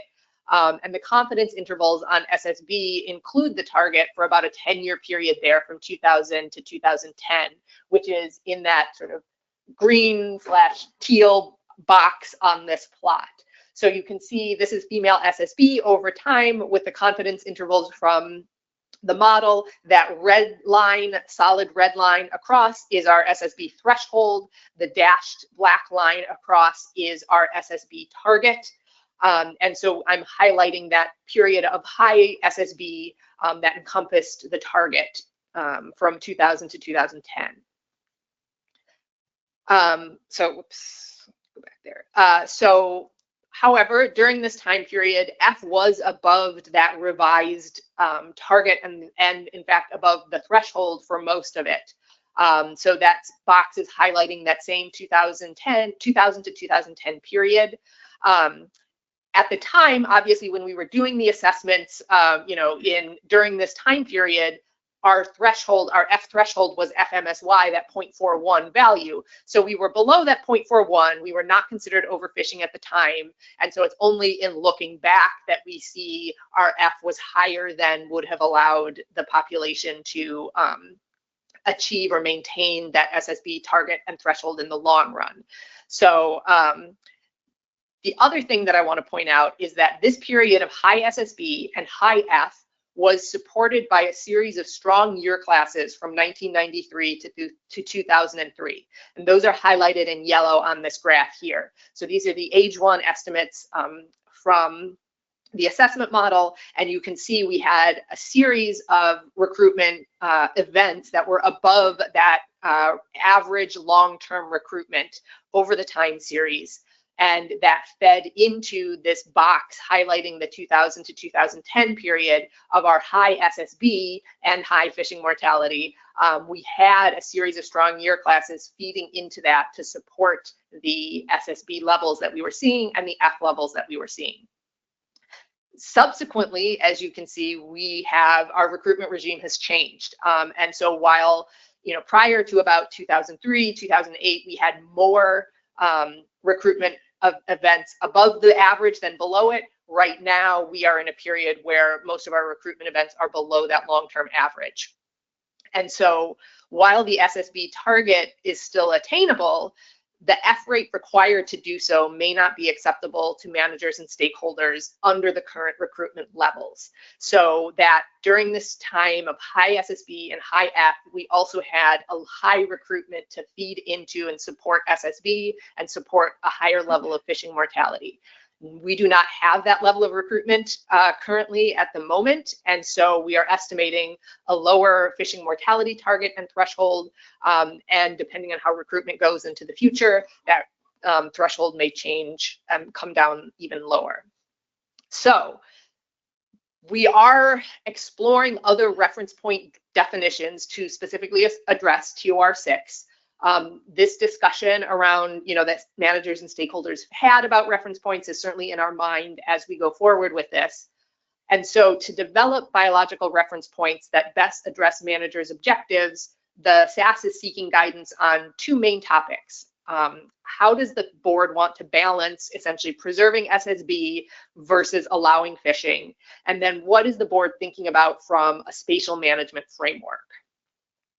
So to be clear, we do not need by May for you guys to come to consensus on these issues. And we don't need you to pick a specific reference point definition at this point. You guys will have to at some point in the future. But basically right now, what we're looking for by the spring meeting is a range of opinions and factors that the board considers important for managing this species. So we can sort of understand the area that we have to work with, what is the board concerned about, and we can maybe develop tools that will allow the board to evaluate these trade-offs more quantitatively. But we want to provide things that the board would like to see so that they can be peer reviewed, and we'd like to sort of avoid things that the board is not interested in and not waste our time on that if it's a non-starter for management. Like I said, you don't have to come to consensus. If some of the board is very much in favor of a certain approach and the other half of the board is not, we can explore both of them, and then you guys can fight that out at some time down the road. But so a little more detail on what we're actually looking for here. Again, as I was saying, there's a trade-off between preserving SSB and allowing fishing mortality. If you have higher F reference points, that will lead to an associated lower SSB in the long term. If we want to achieve a higher SSB, that will require a lower fishing mortality, especially during a period of low recruitment that we see now. So lowering the SSB reference points will likely allow for a higher fishing mortality target and threshold. I think it depends on sort of our assumptions about recruitment going in, but ideally lowering the SSB reference points will allow for a higher F target and threshold, but this will not necessarily increase catch. SSB is not just valuable as, you know, these are the spawning fish, yes, but these are also the larger fish in the ocean region. So a lower SSB does mean lower abundance of 28-inch plus fish in general, and therefore potentially lower catch rates and lower encounter rates in the ocean region. So just lowering that threshold and saying, okay, we're going to loosen up regulations does not mean that you will be able to, again, return to the catch rates that we saw during 2003 to 2010. So it would be helpful to receive input on things like, you know, what is the preferred balance between SSB and F, the relative importance of things like maximizing yield versus maximizing catch rates, or the availability of trophy-sized fish. What is an acceptable level of risk when it comes to preventing stock collapse? How important is it to maintain SSB so that when environmental conditions do become favorable, we have a strong SSB to contribute and jumpstart future recruitment? Are there alternative metrics for stock health, such as total abundance or abundance of specific size or age classes instead of female SSB? And I bolded these two ones at the bottom that maybe are low-hanging fruit for the board to consider in terms of, is there a preferred historical time period for our F reference points or for SSB reference points? That is, right now it's sort of linked to that 1995 value. Is there an alternative point where the board was satisfied or dissatisfied with fishery performance that we could consider as a target or a threshold? And similarly, if we want to switch to a more, we like the F rate during this time period and we'd like to have that as our target and threshold, and then take the lower SSB target and threshold that's associated with that, is there a lower limit on that SSB level relative to 1995 levels, or based on a historical preferred period? You know, there are options for going back to an empirical reference point that are not specifically tied to 1995, but could be tied to other metrics that the board is interested in. So the other question that we have for the board is related to biological reference points and spatial management. So we are continuing development of a spatial model. Hopefully it'll work out for the peer review process. Maybe it won't. We can't say at this point. But as a reminder, we currently have a single coast-wide set of reference points, but we have separate regional management regimes. As we work on this spatial model, this will provide additional questions or challenges for management of how do you manage spatially. And it'll provide, at least maybe instead of challenges, we can say more options for the board to consider. So number one, is the board actually interested in spatial reference points, that is having specific targets and thresholds by region to evaluate stock status against, Or would the board prefer to keep using sort of a coast-wide meta-population reference point and use spatial management regimes to attempt to achieve those targets? Some things to consider about this is, okay, what happens when one region exceeds the F threshold, but another region does not? If the Chesapeake Bay exceeds the F threshold, but the ocean is below their F threshold, does only one region take a reduction? Or what is the, if one region was overfishing 2 years prior to the assessment, but is now dropped below the threshold, and that one region is overfishing now, does that region that's overfishing in the terminal year of the assessment take the reduction, and the region that was overfishing prior to the terminal year get a pass? I think these are things to think about in terms of how you would want to use a spatial reference point in an actual management framework versus using a single reference point and using other management tools to manage specific regimes to address those regional needs. One maybe more specific question is, would a Delaware Chesapeake Bay region be acceptable to the board, or would the board prefer to keep Chesapeake Bay distinct from other regions the way it is now? Delaware Bay and Chesapeake Bay, the genetic tools that we have now cannot really find a difference between these two fish from these two regions. There appears to be a single genetic Chesapeake Delaware Bay stock. And this is likely due to, one, recolonization from the Chesapeake Bay after the Delaware Bay stock was reduced to extremely low levels. And also, we've seen now with our acoustic tagging, frequent movement of both juvenile and adult fish between the Chesapeake Bay and the Delaware Bay using that canal. So there's a lot more genetic mixing than there used to be of the spawning population and of the juveniles. So a single region may be more biologically realistic, but we are not locked into that, from a management perspective. We're not locked into that from an assessment perspective. We're going to try to manage it, modeling these separately, but we're not sure that we have the data to actually separate these two regions out. So, is the board, if we cannot develop a 3-stock model or a 3-region model, is the board interested in pooling Delaware and Chesapeake Bay together, or would the board like to keep Chesapeake Bay separate and pool Delaware Bay with the Hudson River for this ocean fleet that we currently use now? And similarly, is the board interested in developing biological reference points for the Hudson River as a separate stock or a separate region if it is supported by the data? So these are the questions that we're putting out to you. I think we can have, maybe you guys can spitball a little bit if we have time now, but the most important part is that we received some guidance to the SAS during the May spring meeting.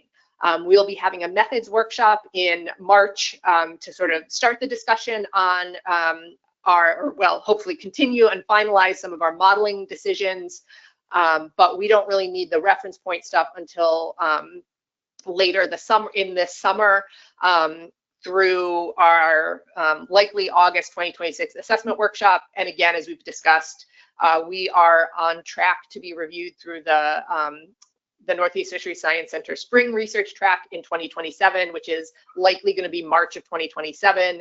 And ideally, we can present the reference points and maybe some options, or maybe just some reference point methodologies to the peer review panel for approval, so that when we come back to the board with this assessment in spring or summer of 2007, you'll receive these reference point options that include some of the things that you are concerned about for your consideration and or for the work group's consideration as we move forward after that. So at that point, I'm happy to take questions. Yeah, thanks, Katie. So as Katie mentioned, the feedback from the board is really needed at the spring meeting. The presentation really kind of lays out, just the history of the reference points and just some thoughts about, trade-offs as far as, exploring different reference point options. I really don't have time to kind of get into the ideas today, but this is definitely food for thought for the board members to think about and present some their ideas in May. But for now, I'll see if there's any questions on the presentation that could kind of help folks in the coming months. So got John Clark. Oh, thank you, Mr. Chair, and thank you, Katie, for another masterful presentation of a lot of complicated information that makes it clear, and yet, wow, that's a lot there. So let me just start with a couple simple questions, or a simple question. You said that the Amendment 6 target F of 0.3 was an exploitation rate of 24%. What is the current exploitation rate? So we estimate, or we are projecting, I believe that F in 2024 is going to be about 0.14, which is, I mean, like the exploitation rate is slightly different than the F rate specifically, but I think in that range it would be close to a 12 or 14% exploitation rate.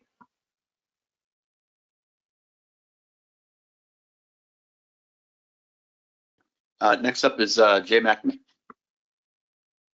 Thank you, Mr. Chair. Thanks, Katie. Great synthesis of all that info.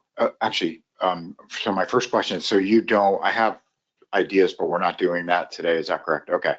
But I do have a question, and that is the concept of spatial BRPs is interesting. I think there will be a lot of interest about that with the board.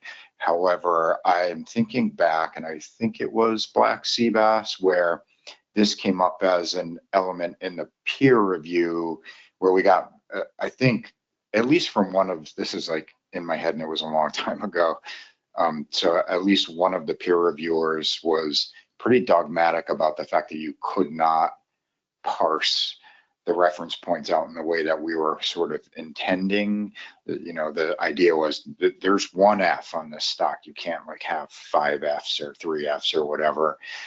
So I just offer that maybe to temper expectations more than anything else. And that I think this notion of we have a spatial model, that's awesome. We can now get an F for the Chesapeake and an F for the northern region and the ocean and like all of these things we might be thinking about. It's probably more nuanced than that. But Katie, I guess my question is, have you guys thought about that? Have we potentially we've evolved our thinking in that, and I'm just not caught up on that. So maybe you think there is a method for kind of developing spatially explicit like F rates, for instance. So yes, great question. I think perhaps we had the same reviewer because the 2019 benchmark, there was also a reviewer who was like, I don't think this spatial F reference point is appropriate. We disagreed with that. I think so. But it's something in our mind of if we go forward, if the board is interested in that, I think we would have to think very carefully about how we would use this, how we would define it, and what does that mean for the overall health of the stock. I think you can allocate F in a management framework, and I think having a single reference point is an implicit allocation of F into that reference point. And so I think, but obviously reviewers can disagree with me. But I think the SAS that is in the forefront of the SAS's mind, and that reviewers have been critical of that in the past. So if the board is interested in that, I think we would put a lot of work and time into making sure it was justifiable and supportable. If the board is not interested in that and recognizes some of the challenges of that from a management standpoint, then I think we would put more emphasis on how to develop a robust coast-wide single reference point, and then how to develop management regimes that could support that more spatially. Thanks. Next up, I have Bill Hyatt, and after that, Emerson Hasbrook online.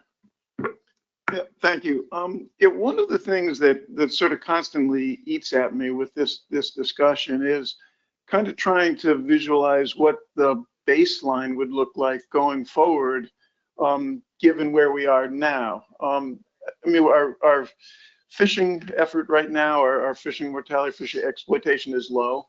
Our regulations are very restrictive. We've had discussions at these meetings in the past where we've asked for the the current situation to be modeled out to, I think, 2035. And what we've seen is a curve that sort of peaks and then dips, but is still pointed in that direction. And I have difficulty sort of thinking about what direction we should be going without having sort of a better feel for where we would level off given our current highly restrictive management. I mean, you've described a lot of the trade-offs that we're going to need to consider.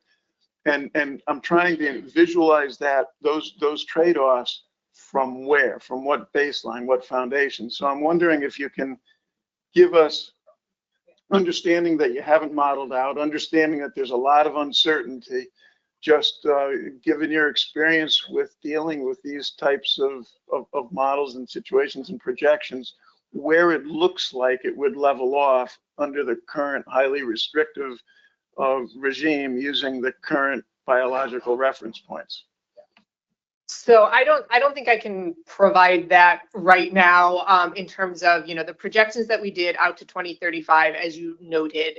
It really depends on what recruitment is going to be like going into the future. So if we use that 2008 to 2023 range, which does include a series of very low reference points at the end of recruitment events at the end, but also includes the 2015 and 2011 year classes as like rare events in there, you will, at our current F levels, actually go beyond the SSB target. However, the projections where we just use, if we assume recruitment from 2019 to 2024, the most recent 5 years, that's our long-term average. That is where you start going down. And basically, we did not project out, but it had not stabilized between the target and the threshold. I think it would likely go below our current threshold. And so that is under our current F, but the very low recruitment we've seen in the last 5 years. So I think there is definitely a question of what is recruitment going to be like in the next 10 years? We have built in a series of very weak year classes. So SSB does not have a lot to work on right now, but is this a new normal? Are we going to see maybe the occasional spike of a very strong year class that will help sustain it into the future? That I think is really the challenging part, and probably where, the board needs to think about is like, okay, what level of SSB would you be happy with if we, or what is acceptable in order not to restrict further? Yeah, if I can follow up. So currently, I don't see any reason to assume anything but that this 2019 to current recruitment levels are anything but the new normal. So I'm kind of thinking that any decisions relative to the trade-offs that you're talking about would need to be made based on assumption of a spawning stock biomass that's driven by that level of recruitment. And you're saying it's below threshold. So I think it was, as you pointed out, it was going down. It had not so from 2029 and beyond, if we maintain the 2024 levels, which is slightly higher than what we are predicting for 25, or what we, where things may go, F may continue to decline as this population declines and availability is less and there's less interest and effort goes down. But yes, at those levels, we have not projected it out far enough to see where it would stabilize, but the downward trend is not positive on that front. So I am very interested in knowing how far below threshold that in scenario would likely stabilize.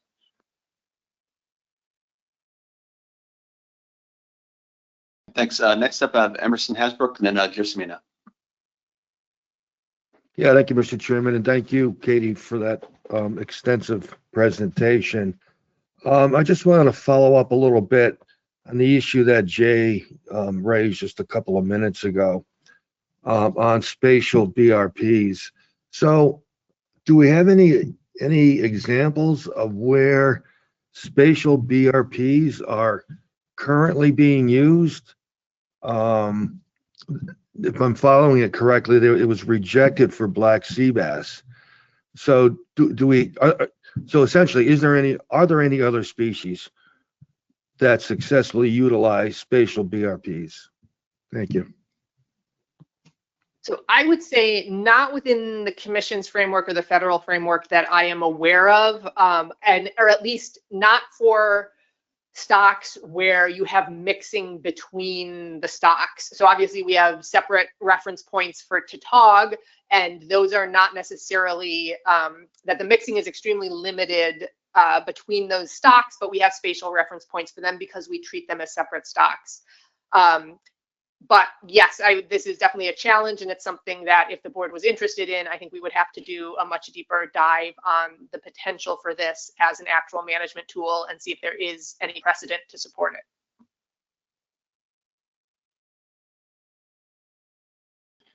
Yeah, thanks. Jim Smina.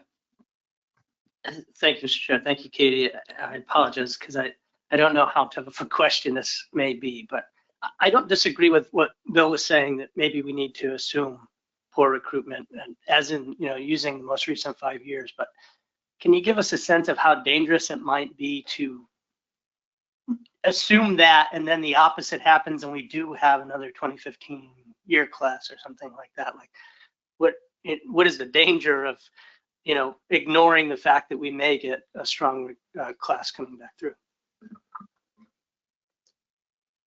So I think the danger would be that if we, I guess, essentially reverse track of, instead of aiming for an SSB and aligning your F rate with that SSB and your recruitment assumptions, if we sort of instead tried to aim for an F rate, I think the danger is that you would then allow that single strong year class as it comes through to be essentially hacked down before it has a chance to fully contribute to the population and support the population. So if we're allowing that higher F rate, then that means that strong year classes coming through are going to get hit as well. I think striped bass seems to have a life history where they are slow to mature. They are not fully mature until they're about age 8, but they live, up to 30 years. So there is a sort of a life history strategy of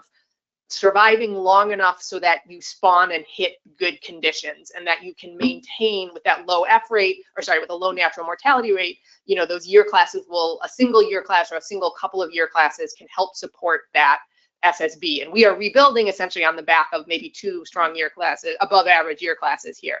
So I think, allowing the stock to, or putting yourself in a position where a single strong year class comes through and is immediately harvested maybe reduces some of the resiliency and sort of goes against the strategy that striped bass have, which is not lay a ton of eggs every year, everywhere, and have a lot of recruitment, a lot of productivity and turnover. It's more get all your cards lined up, get all your dominoes in a row, and then when the right conditions hit, you can sustain yourself in the long term.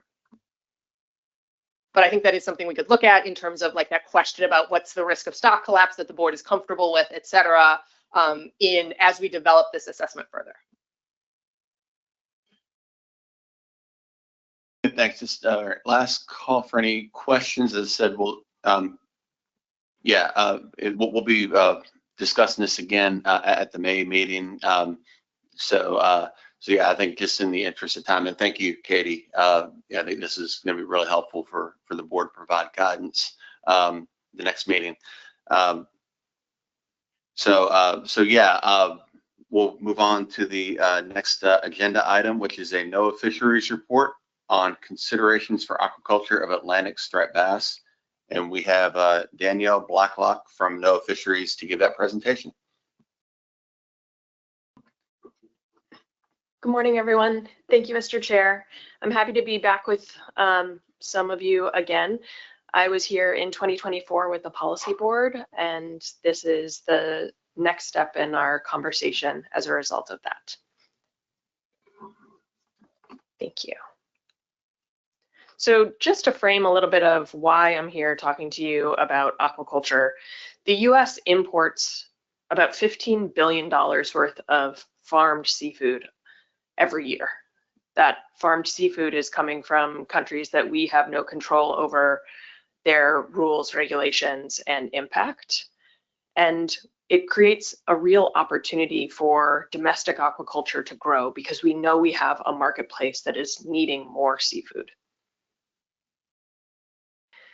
This has been acknowledged by the Trump administration through 2 executive orders. On the right-hand side, we have Executive Order 13921. You can consider this the executive order that has been completed. This came out in 2020. It called for a whole host of aquaculture-related activities, and we have done them. There's one that is still underway, which is identification of aquaculture opportunity areas. We have identified aquaculture opportunity areas in the Gulf of America and in Southern California. We are actively working hand in hand with the state of Alaska to identify areas of opportunity in the state waters of Alaska, and we anticipate that we will continue to move around the country. The executive order on the left, Executive Order 14276, calls for restoring American seafood competitiveness. This has a lot of wild harvest drivers in it, but it also calls for an America First seafood strategy, which asks for us to increase domestic aquaculture production and create more marketing and export opportunities. Those are backdrop drivers that bring us to today. Why striped bass? Well, there's a number of reasons. One is we know a lot about striped bass. We know enough that in 2021, there was an entire journal special issue on aquaculture of striped bass. It is a species that has been farmed for a long time, and we have great information feeding into the knowledge base. We also at NOAA have been doing over the past 8 years a process of identifying top marine candidate species. There are 21, 22, depending upon who you ask, species that are ready for commercialization in the United States in marine waters.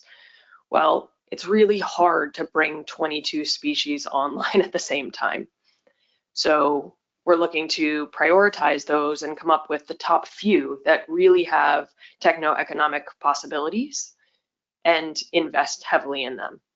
This process has brought us through meetings with constituents, industry, as well as academia that are actively researching all of these. And through voting and process of prioritizing all of these species, Atlantic striped bass has consistently risen to the top as a candidate species of interest. And here you can see that it's ranked number 3. Why it is becoming more and more of interest is because the research that has been done, we're now on generation 8 of selective breeding, and it grows significantly faster than hybrid striped bass. Hybrid striped bass is what you're used to thinking of if you think about farmed striped bass, which is a mix between Atlantic striped bass and white bass. Well, Atlantic striped bass has a higher price point. It has a different marketplace because hybrid striped bass is typically sold as a whole fish, and Atlantic striped bass, farmed or wild, is typically sold as a fillet. But the market value is so much higher that we are watching hybrid striped bass farms switch to Atlantic striped bass. So this is the reminder that I've talked to some of you before, although it was a different board. And the goal here is to balance aquaculture development with protection of wild striped bass populations and the fisheries they support. It's essential for making sure the resilience of this iconic species. I grew up in Massachusetts. I would be disowned if I put striped bass at risk. My family goes out and fishes for striped bass. So just know that my roots are true when I have this conversation with you. What I flagged in 2024 is still true, is that Atlantic striped bass is being farmed and it's entering our markets today. It's just not coming from the Atlantic seaboard. It's not coming from the federal waters along the Atlantic, of course, because of the moratorium on possession. When we had the conversation in 2024, there were a number of issues that were raised by the policy board. Concerns about illegal harvest and enforcement, ocean use conflicts, economic feasibility, market competition, aquatic animal health and disease, environmental impacts, and escapement and genetics. And we were asked for a white paper. In your supplemental materials, you have a draft of that white paper at this meeting. We have gone through those list of issues and given you what the risks are, what the state of the science currently is, and what mitigation strategies could be employed should there be interest in opening the federal waters of the US EEZ along the Atlantic coast. I'm going to walk you through in brief some of the tools that we've built for each of these areas and ways that things could be done, although the paper is much more in-depth. So the first issue that was raised was enforcement. And this is one that we know and have a lot of tools to make sure that wild harvested Atlantic striped bass is not intermixed with farmed striped bass. A number of states already have provisions that protect that and make sure that that is not a challenge. Maine, New Hampshire, Massachusetts, North Carolina, and Virginia also had a very clear rule. This can be done through a number of different methods. Dockside tagging seems to be the one of most interest and ease, but there are a number of other ways that this could be done as well. Ocean use conflicts considerations. This is where NOAA has extraordinary expertise, and I don't use the word extraordinary lightly. We have, through the National Centers of Coastal and Ocean Science, a team of GIS specialists, and the amounts of data that they use is unbelievable. They use roughly 200 to 300 data sets, and each data set is a different type of fishery and where the folks are fishing, or where are the endangered species, or where are the marine mammals, or what does the bottom look like there? All of these layers on top of each other give us incredible intelligence about how to put in farms, stay out of the way, and minimize impact. This is the siting. This atlas is how much data goes into knowing where farms should go. This is hundreds and hundreds of maps laid on top of each other that show us where the right places for aquaculture to grow can be. So we have a powerhouse that can help support industry regardless of what they're farming. We are the go-to house for all things siting analysis and marine spatial planning. We have yet to have an applicant for federal waters farming not come to us and say, can you please place my farm? We actually ran an analysis in between 2024 and today for you all to start looking at where Atlantic striped bass might be economically viable along the Atlantic seaboard. Just because they swim up and down the coast doesn't mean it makes sense to put a farm anywhere up and down the coast. Anywhere below 15 degrees C for extended periods of time, and the fish don't thrive. So this temperature map, this color map, is basically a temperature map. It shows that we're not sure that there's economic viability for Atlantic striped bass north of North Carolina.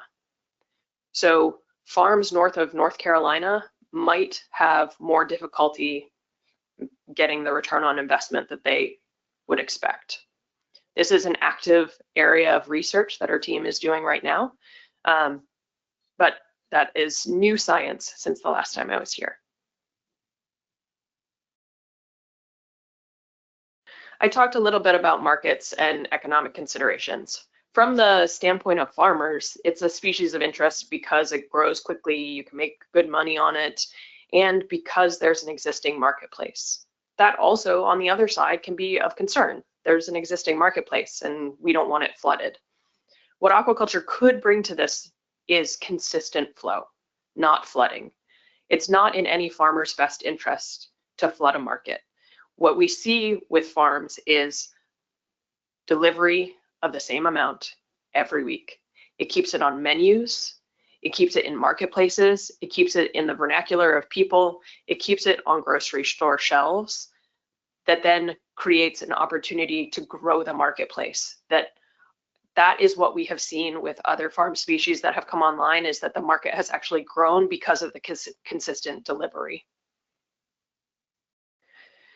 Disease. When it comes to disease in fish, nobody wants it. It is the nightmare of the farmer, it is the nightmare of the regulator, and it is very scary to everyone involved. The way that in the United States typically we deal with disease is prevention.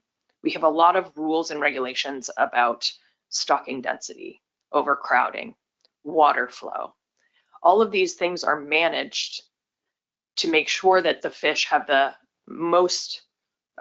highest level of ability to stay healthy.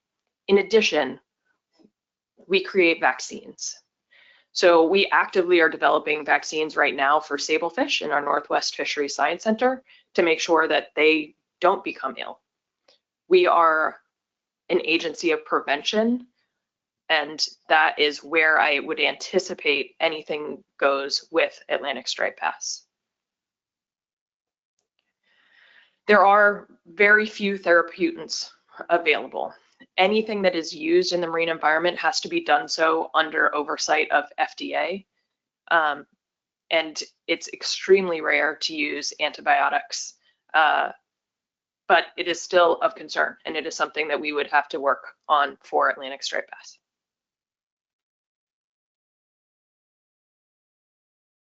Environmental impact considerations. This is another area where we have significantly more knowledge now and tools than we did even 5 years ago. What I'm hoping you walk away with is the understanding that there are tools that could be deployed for Atlantic striped bass that didn't exist 5 years ago. So we now have the ability to model an entire farm in the water, in the location that it would be, and understand where all of the effluent would go. This takes data on fecal settling rates, feed settling rates, digestibility. It takes a lot of data to go into a model here to actually have something meaningful come out the other end. But we've built that body of knowledge for a whole host of species. So we can model a farm and know what's it going to do to the bottom? How do we make sure that farm is invisible when it comes to water quality 10 meters away from the farm? 10 meters downstream, I want to know I don't want to know that that farm existed. We have farms in the United States today that meet that standard. It is not a standard, to be clear, but they meet that, that where the farm is completely invisible 10 meters away. So we have the ability to model all of this and see what the bottom would look like, see what the water quality would look like, and they are required for EPA permits for any farm that has effluent, so any finfish farm. So our scientists do the modeling that then feed into the EPA permits that are required.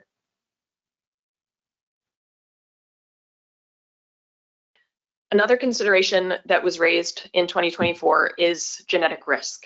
So genetic risk is important. We have to make sure that the conspecifics in the wild are not impacted by the genetics of the farmed population, especially when there's been selective breeding. A lot of farms currently are applying, not for striped bass, but in other species, are applying for just F1s, right? Having wild brood stock. That is great if you can make money doing that, but often, like every other protein that we eat, that we farm, selective breeding is critical to be able to grow fish faster, have them be meatier, lighter skeletons, all of that, lower food intake. The way that we can protect the wild population, there's a whole host of tools in the toolbox. We have everything from many salmon farms are female only. That's not 100%, right? Females can still put off eggs. Then there's tools like triploidy, where you make a fish have 3 chromosomes so that they are sterile. That has a 99% effectiveness rate. It's not 100. But now there's new technology that's come online that we are using in other species. It has not been applied to striped bass yet. That is 100% effective. Through genetic knockdown, gene knockdown technologies, we have the ability to just make them not grow gonads. 100% effectiveness. Now, again, we have not done that for Atlantic striped bass yet. That research would take 4 to 7 years maybe. But the tool is there. We could make sterile Atlantic striped bass.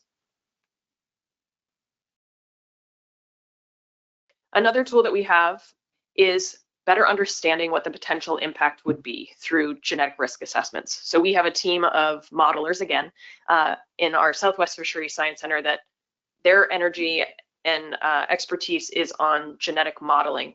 So we, again, can put a farm in the water, know what kind of species it is. You need to know what the population outside is. Is it a big population, small population? It's actually arithmetic, not just big or small that they use.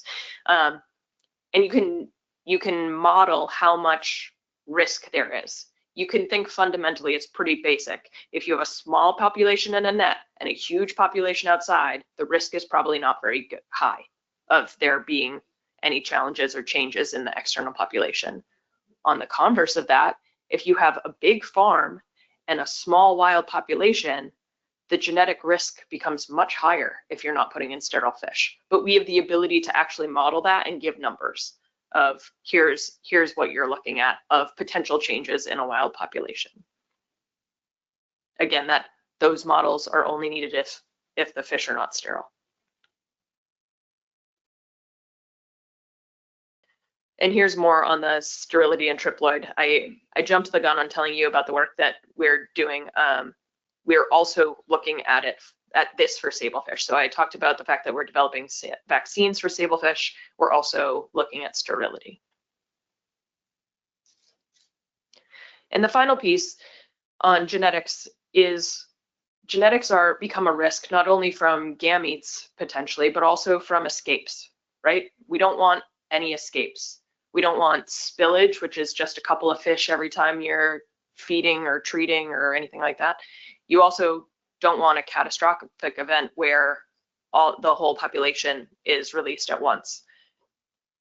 We have also heavily invested in, as has the industry, in engineering for offshore to make sure that you're building things in a robust nature so that they can handle extreme weather. We're seeing sinking cages as becoming more of the norm. Things aren't staying at the surface the way they used to, so that you can get under the waves and under the swell. We have in-house engineers that are working with external engineers, that are working with academic engineers, that are working with international engineers on actually developing guidelines and standards for offshore engineering for the United States. So we anticipate there will be standards coming online in the next couple of years. And then finally, a lot of that backdrop of the science tools was not striped bass specific, but I started with, we know a lot about Atlantic striped bass. And one of the ways that we know a lot about Atlantic striped bass is that NOAA has heavily invested in Atlantic striped bass research. It's not done in our labs. It's done through partnership with Sea Grant. And one of the major contributors to this body of knowledge is Striper Hub. It would be ludicrous for me to sit here and not mention them. They are a collaboration led out of NC State, and they are really the leading edge in research on Atlantic striped bass. Their research is currently being commercially farmed in the United States. I mentioned this in 2024, it's only grown. There are applications in the Gulf of America for Atlantic striped bass that will use their 8th generation, 9th generation by the time they get there. There's also a number of farms on land that are farming Atlantic striped bass. We're actually seeing in this cold snap, a number of the farms in Texas, this is all anecdotal, number of the farms in Texas that farm red drum are seeing mortalities because it's so cold, but a number of them have already switched to farming Atlantic striped bass, and the stripers are surviving. So it will be interesting to see if that makes more switches in the future. That again is anecdotal, but of interest. And there's also Atlantic striped bass being grown in RAS facilities that is more experimental than commercial at this point, but this organization, the Striper Hub, is already doing selective breeding specific for recirculating aquaculture.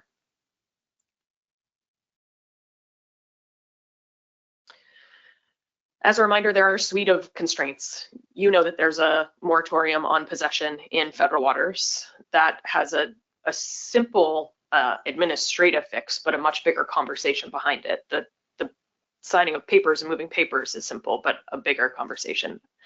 But there's also other challenges. There's challenges in getting farms in the water around the country. The permitting takes a long time. We are more coordinated than we have ever been. We have these tools now. I mentioned those, the tools for understanding effluent and water quality modeling and benthic sedimentation rates and all of that. We didn't have that 5 years ago, but permits required it, right? So we have these tools that we've built to inform the permitting process. It's getting easier. We're going to start seeing more and more farms in the offshore environment, but it still is difficult. And with that, I think we are up to next steps. So I mentioned at the beginning that the memo that is in your supplemental materials was given to you as a draft. And that's because the memo is for you. We need to know that it is meeting your needs and it has met the mark. And we don't have any official timeline, so I would leave that to Mr. Chairman of whether you want time to think about it and give us comments in writing, whether you want to have another conversation at your next meeting. The document was built and drafted for you to meet your needs based on the considerations that were elevated in 2024, and we're happy to continue to modify it to make sure that it is meeting the mark.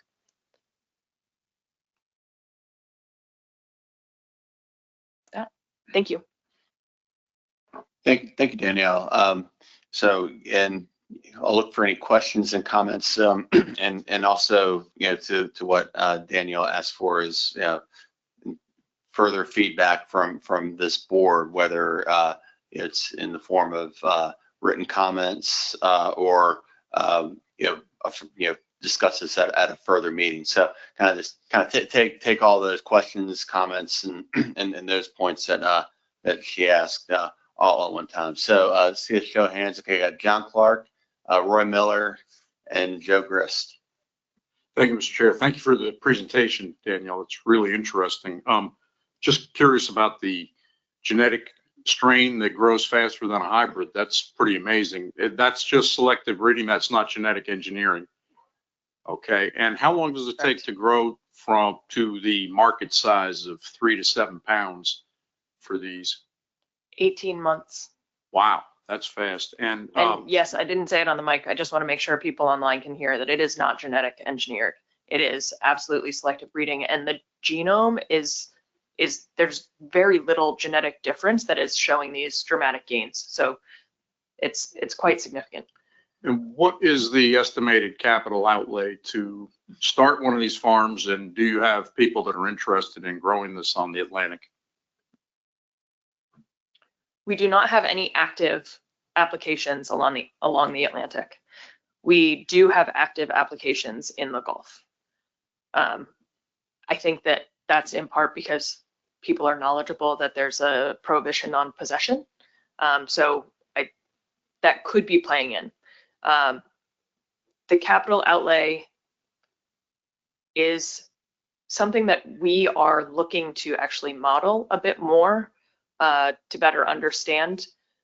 So far, the applications that are putting in are too small in number for me to share. It would be business proprietary information, but it's a significant cost to be able to go offshore into federal waters. So we're looking at a slower return on investment because the initial capital expenses are generally quite high. You would say millions rather than thousands or hundreds of thousands? Yes, sir. Roy Miller. Thank you, Mr. Chair, and thank you, Danielle, for the fascinating presentation.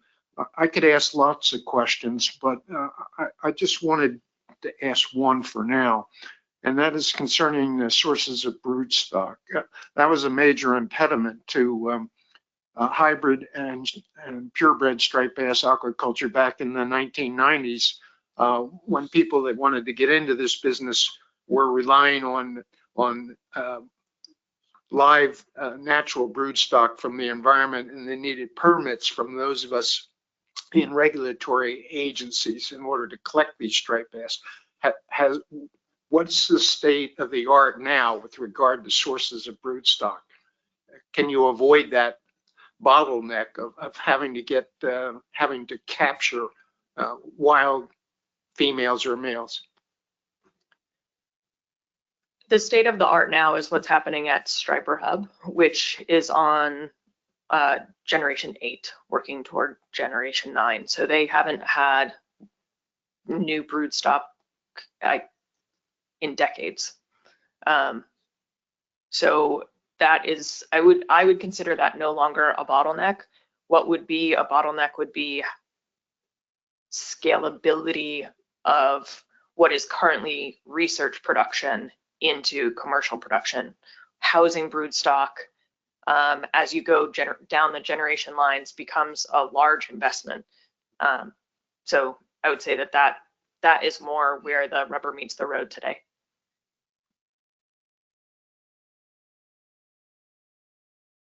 Gilchrist. Thank you, Mr. Chair. Thank you, Ms. Blacklock, for the presentation. Very interesting. The science is really quite intriguing what you're talking about. But I have a concern with what's being promoted here in that this almost sounds like we're propping up the next Walmart in the ocean versus all of our generational traditional inland fisheries and families and mom and pops that depend on striped bass harvest and the price point they get to survive through the year. This sounds like an operation that comes in. This could be a huge risk to the individual watermen that are out here in the various states that depend on this as part of their business plan during the year. So has there been, or maybe it's in this document, it's been some type of consideration or look at the socioeconomic impacts that this could present? Because once one of these gets up and running, they start making the profit, I could see the price point on striped bass going down to the point it could make it, they could outcompete everybody else. It is never our intention at NOAA to supplant one food source of seafood with another. It is always in complement. So we would absolutely happily dive into that a bit more. It is in the paper, and we also have more papers coming on the socioeconomic pieces. But as a driver for this, it is never one for the other. It is always to have more and create more access and bigger markets. We are in a world where the US does not play in the commodity seafood game as much as it used to.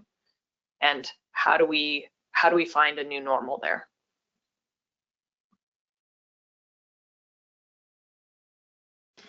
Doug Rupp. Oh, Doug, you good? Okay, thanks. Jay McNamee. Yeah, thank you, Mr. Chair. Thank you for the presentation. The thoughts I was having were very similar to what Joe just offered. Maybe I'll just kind of restate to say, I did, note there's a consumer awareness market section in the paper, but I think, I guess I didn't see that kind of direct economic impact, so that it's just a gap in my view of just kind of like a really refined, very kind of specific economic analysis of, how it could impact, what would the levels need to be to not impact and complement in the way that you say. So I just wanted to highlight that. And then just, I had a thought. It's funny to me, I don't know if it's going to be funny to anyone else, but when you offered a comment about 100% effectiveness of some of the genetic, manipulation that you can do on these animals, I was just wondering if you saw Jurassic Park, that movie. It's a joke, sorry.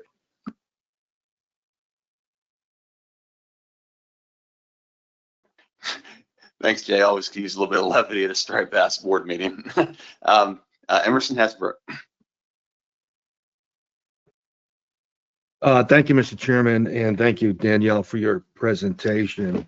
I'm not sure what to make of this. And my concerns are very similar to what Joe and Jay just voiced.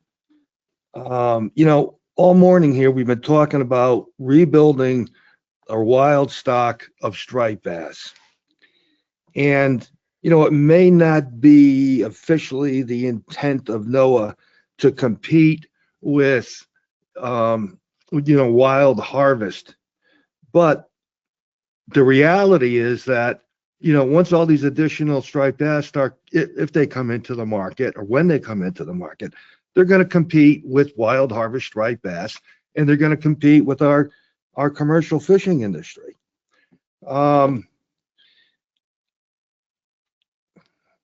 So, that's my concern here. There is going to be a market impact here.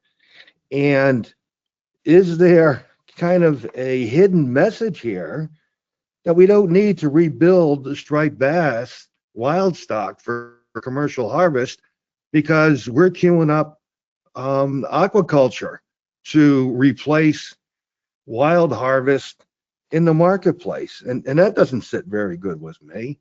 And the offshore culture that we're talking about here is going to have an impact on markets and market conditions, but there's also no benefit for the private recreational angler or the for-hire industry. And one of the things we spoke about this morning in terms of our working group looking at rebuilding the striped bass resource and what we're going to do after 2029, one of the bullet items there was striped bass culture and stocking for enhancement of wild resource. I don't see anything here that's going to help us directly address that bullet in terms of can aquaculture assist in rebuilding and enhancing wild stock. That's missing from this whole effort. Thank you.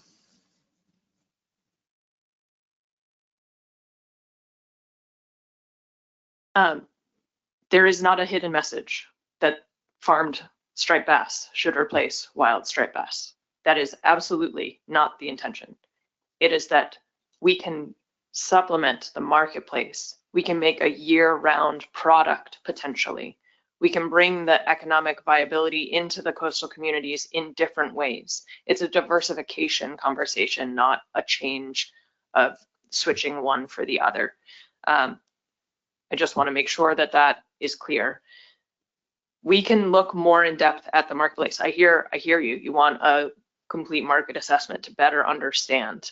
That is something that we can take on board and look at whether our team can get to more of a market assessment. I think there was something else in what Emerson said that I wanted to come back to, but I can't recall. Oh, augmentation. What we have analyzed for you is not augmentation, although that could be a component of this. Certainly you would want different types of fish grown. I don't think that there would be as much of an appetite for 8th generation sterile fish going out as a way to supplement, right? But a hatchery could run multiple programs. There are certainly ways where you can combine restorative aquaculture, population enhancement aquaculture with commercial throughout its life cycle aquaculture. Yeah, thanks. I have 4 more hands. I'm going to go to them, and I think after we conclude this, then what I suggest is board members send staff any ideas and thoughts on this this aquaculture plan here, and we may have this on the agenda for a future meeting this year. But I do want to go to the last 4 hands here, being mindful of the time.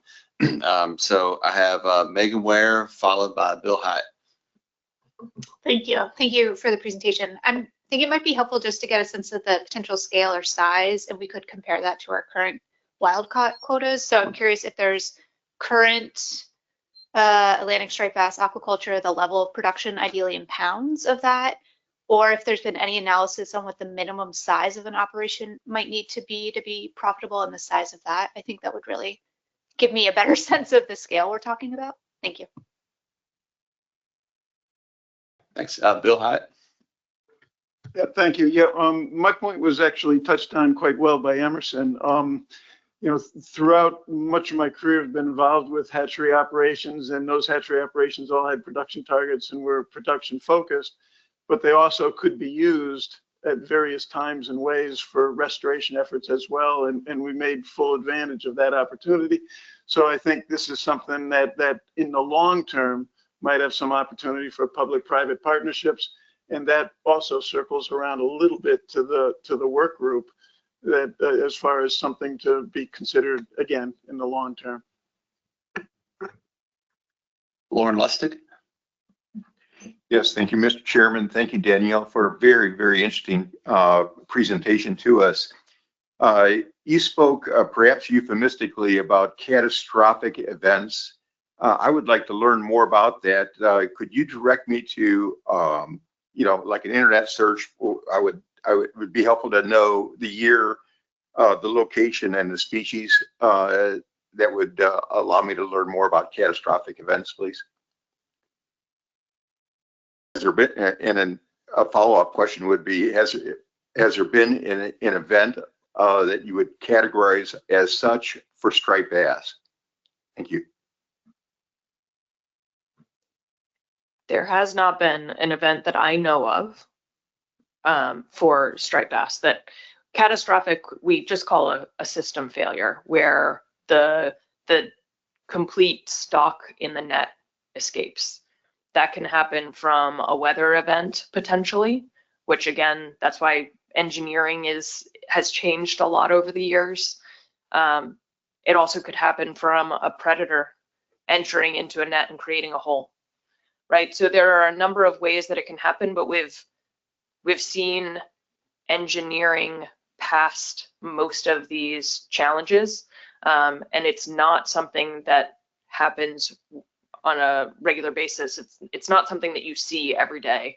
I would have to Google it myself. Thanks, Nicola. Thank you, Mr. Chair, and thank you, Danielle. I think one thing that I'm left wondering from the presentation that I didn't really see in there was a discussion of food source for these potential aquaculture operations, and it ties into Megan's question about the scale of the operations and the scale of the inputs necessary, and whether that is another source of competition for our wild caught fish. Thanks. I did not present on feeds. Feeds overall over the past, since 1990, have dramatically changed for aquaculture. They're all species specific and often proprietary formulas. So I'm going to speak in broad brushstrokes. But in 1990, 90% of fed aquaculture fish feed was from fish oil and fish meal. That is down well under 25% today. There are many farms that have no fish meal and fish oil going into them. There have been significant improvements, including from our researchers, that found that you can use a plant-based diet and add taurine to make an effective feed that does not require the same components of fish meal and fish oil. So that is an active body of research. There are folks looking at black soldier fly, fermentation. It's an active area, not in NOAA, but in industry itself, because there's a limited finite resource. And it's a constantly changing food source. When it comes to scale, I am not sure what the food conversion, it might be in our paper, I just can't bring it to memory, what the food conversion ratio is right now for Atlantic striped bass. That's another thing that as we go through generations, they try to get the food conversion ratio down, right? Food conversion ratio is how much feed you're putting in to get fish fillet out. You want a low number. You don't want to feed something 3 times its weight to get its weight out. and I'm just not sure where it is, but it might be in the paper, and we can make sure that it's in the paper of what the feed conversion ratio is today. All right, thanks. And yeah, thank you again, Danielle, for presenting this updated information to the board. And as I said, if any board members have any additional thoughts after looking through the report again, just share those with staff. And yeah, perhaps we'll invite Danielle back to another meeting, or just have this on the agenda in general. We'll figure that out as time goes. But again, appreciate the update on this information. It's definitely a lot to it. So next up is other business, but in the interest of time, I'm going to skip over that, and just any other business we'll just go on to a future meeting, and then just see if there's any objection to adjourning. Seeing none, thanks everyone. This meeting is adjourned.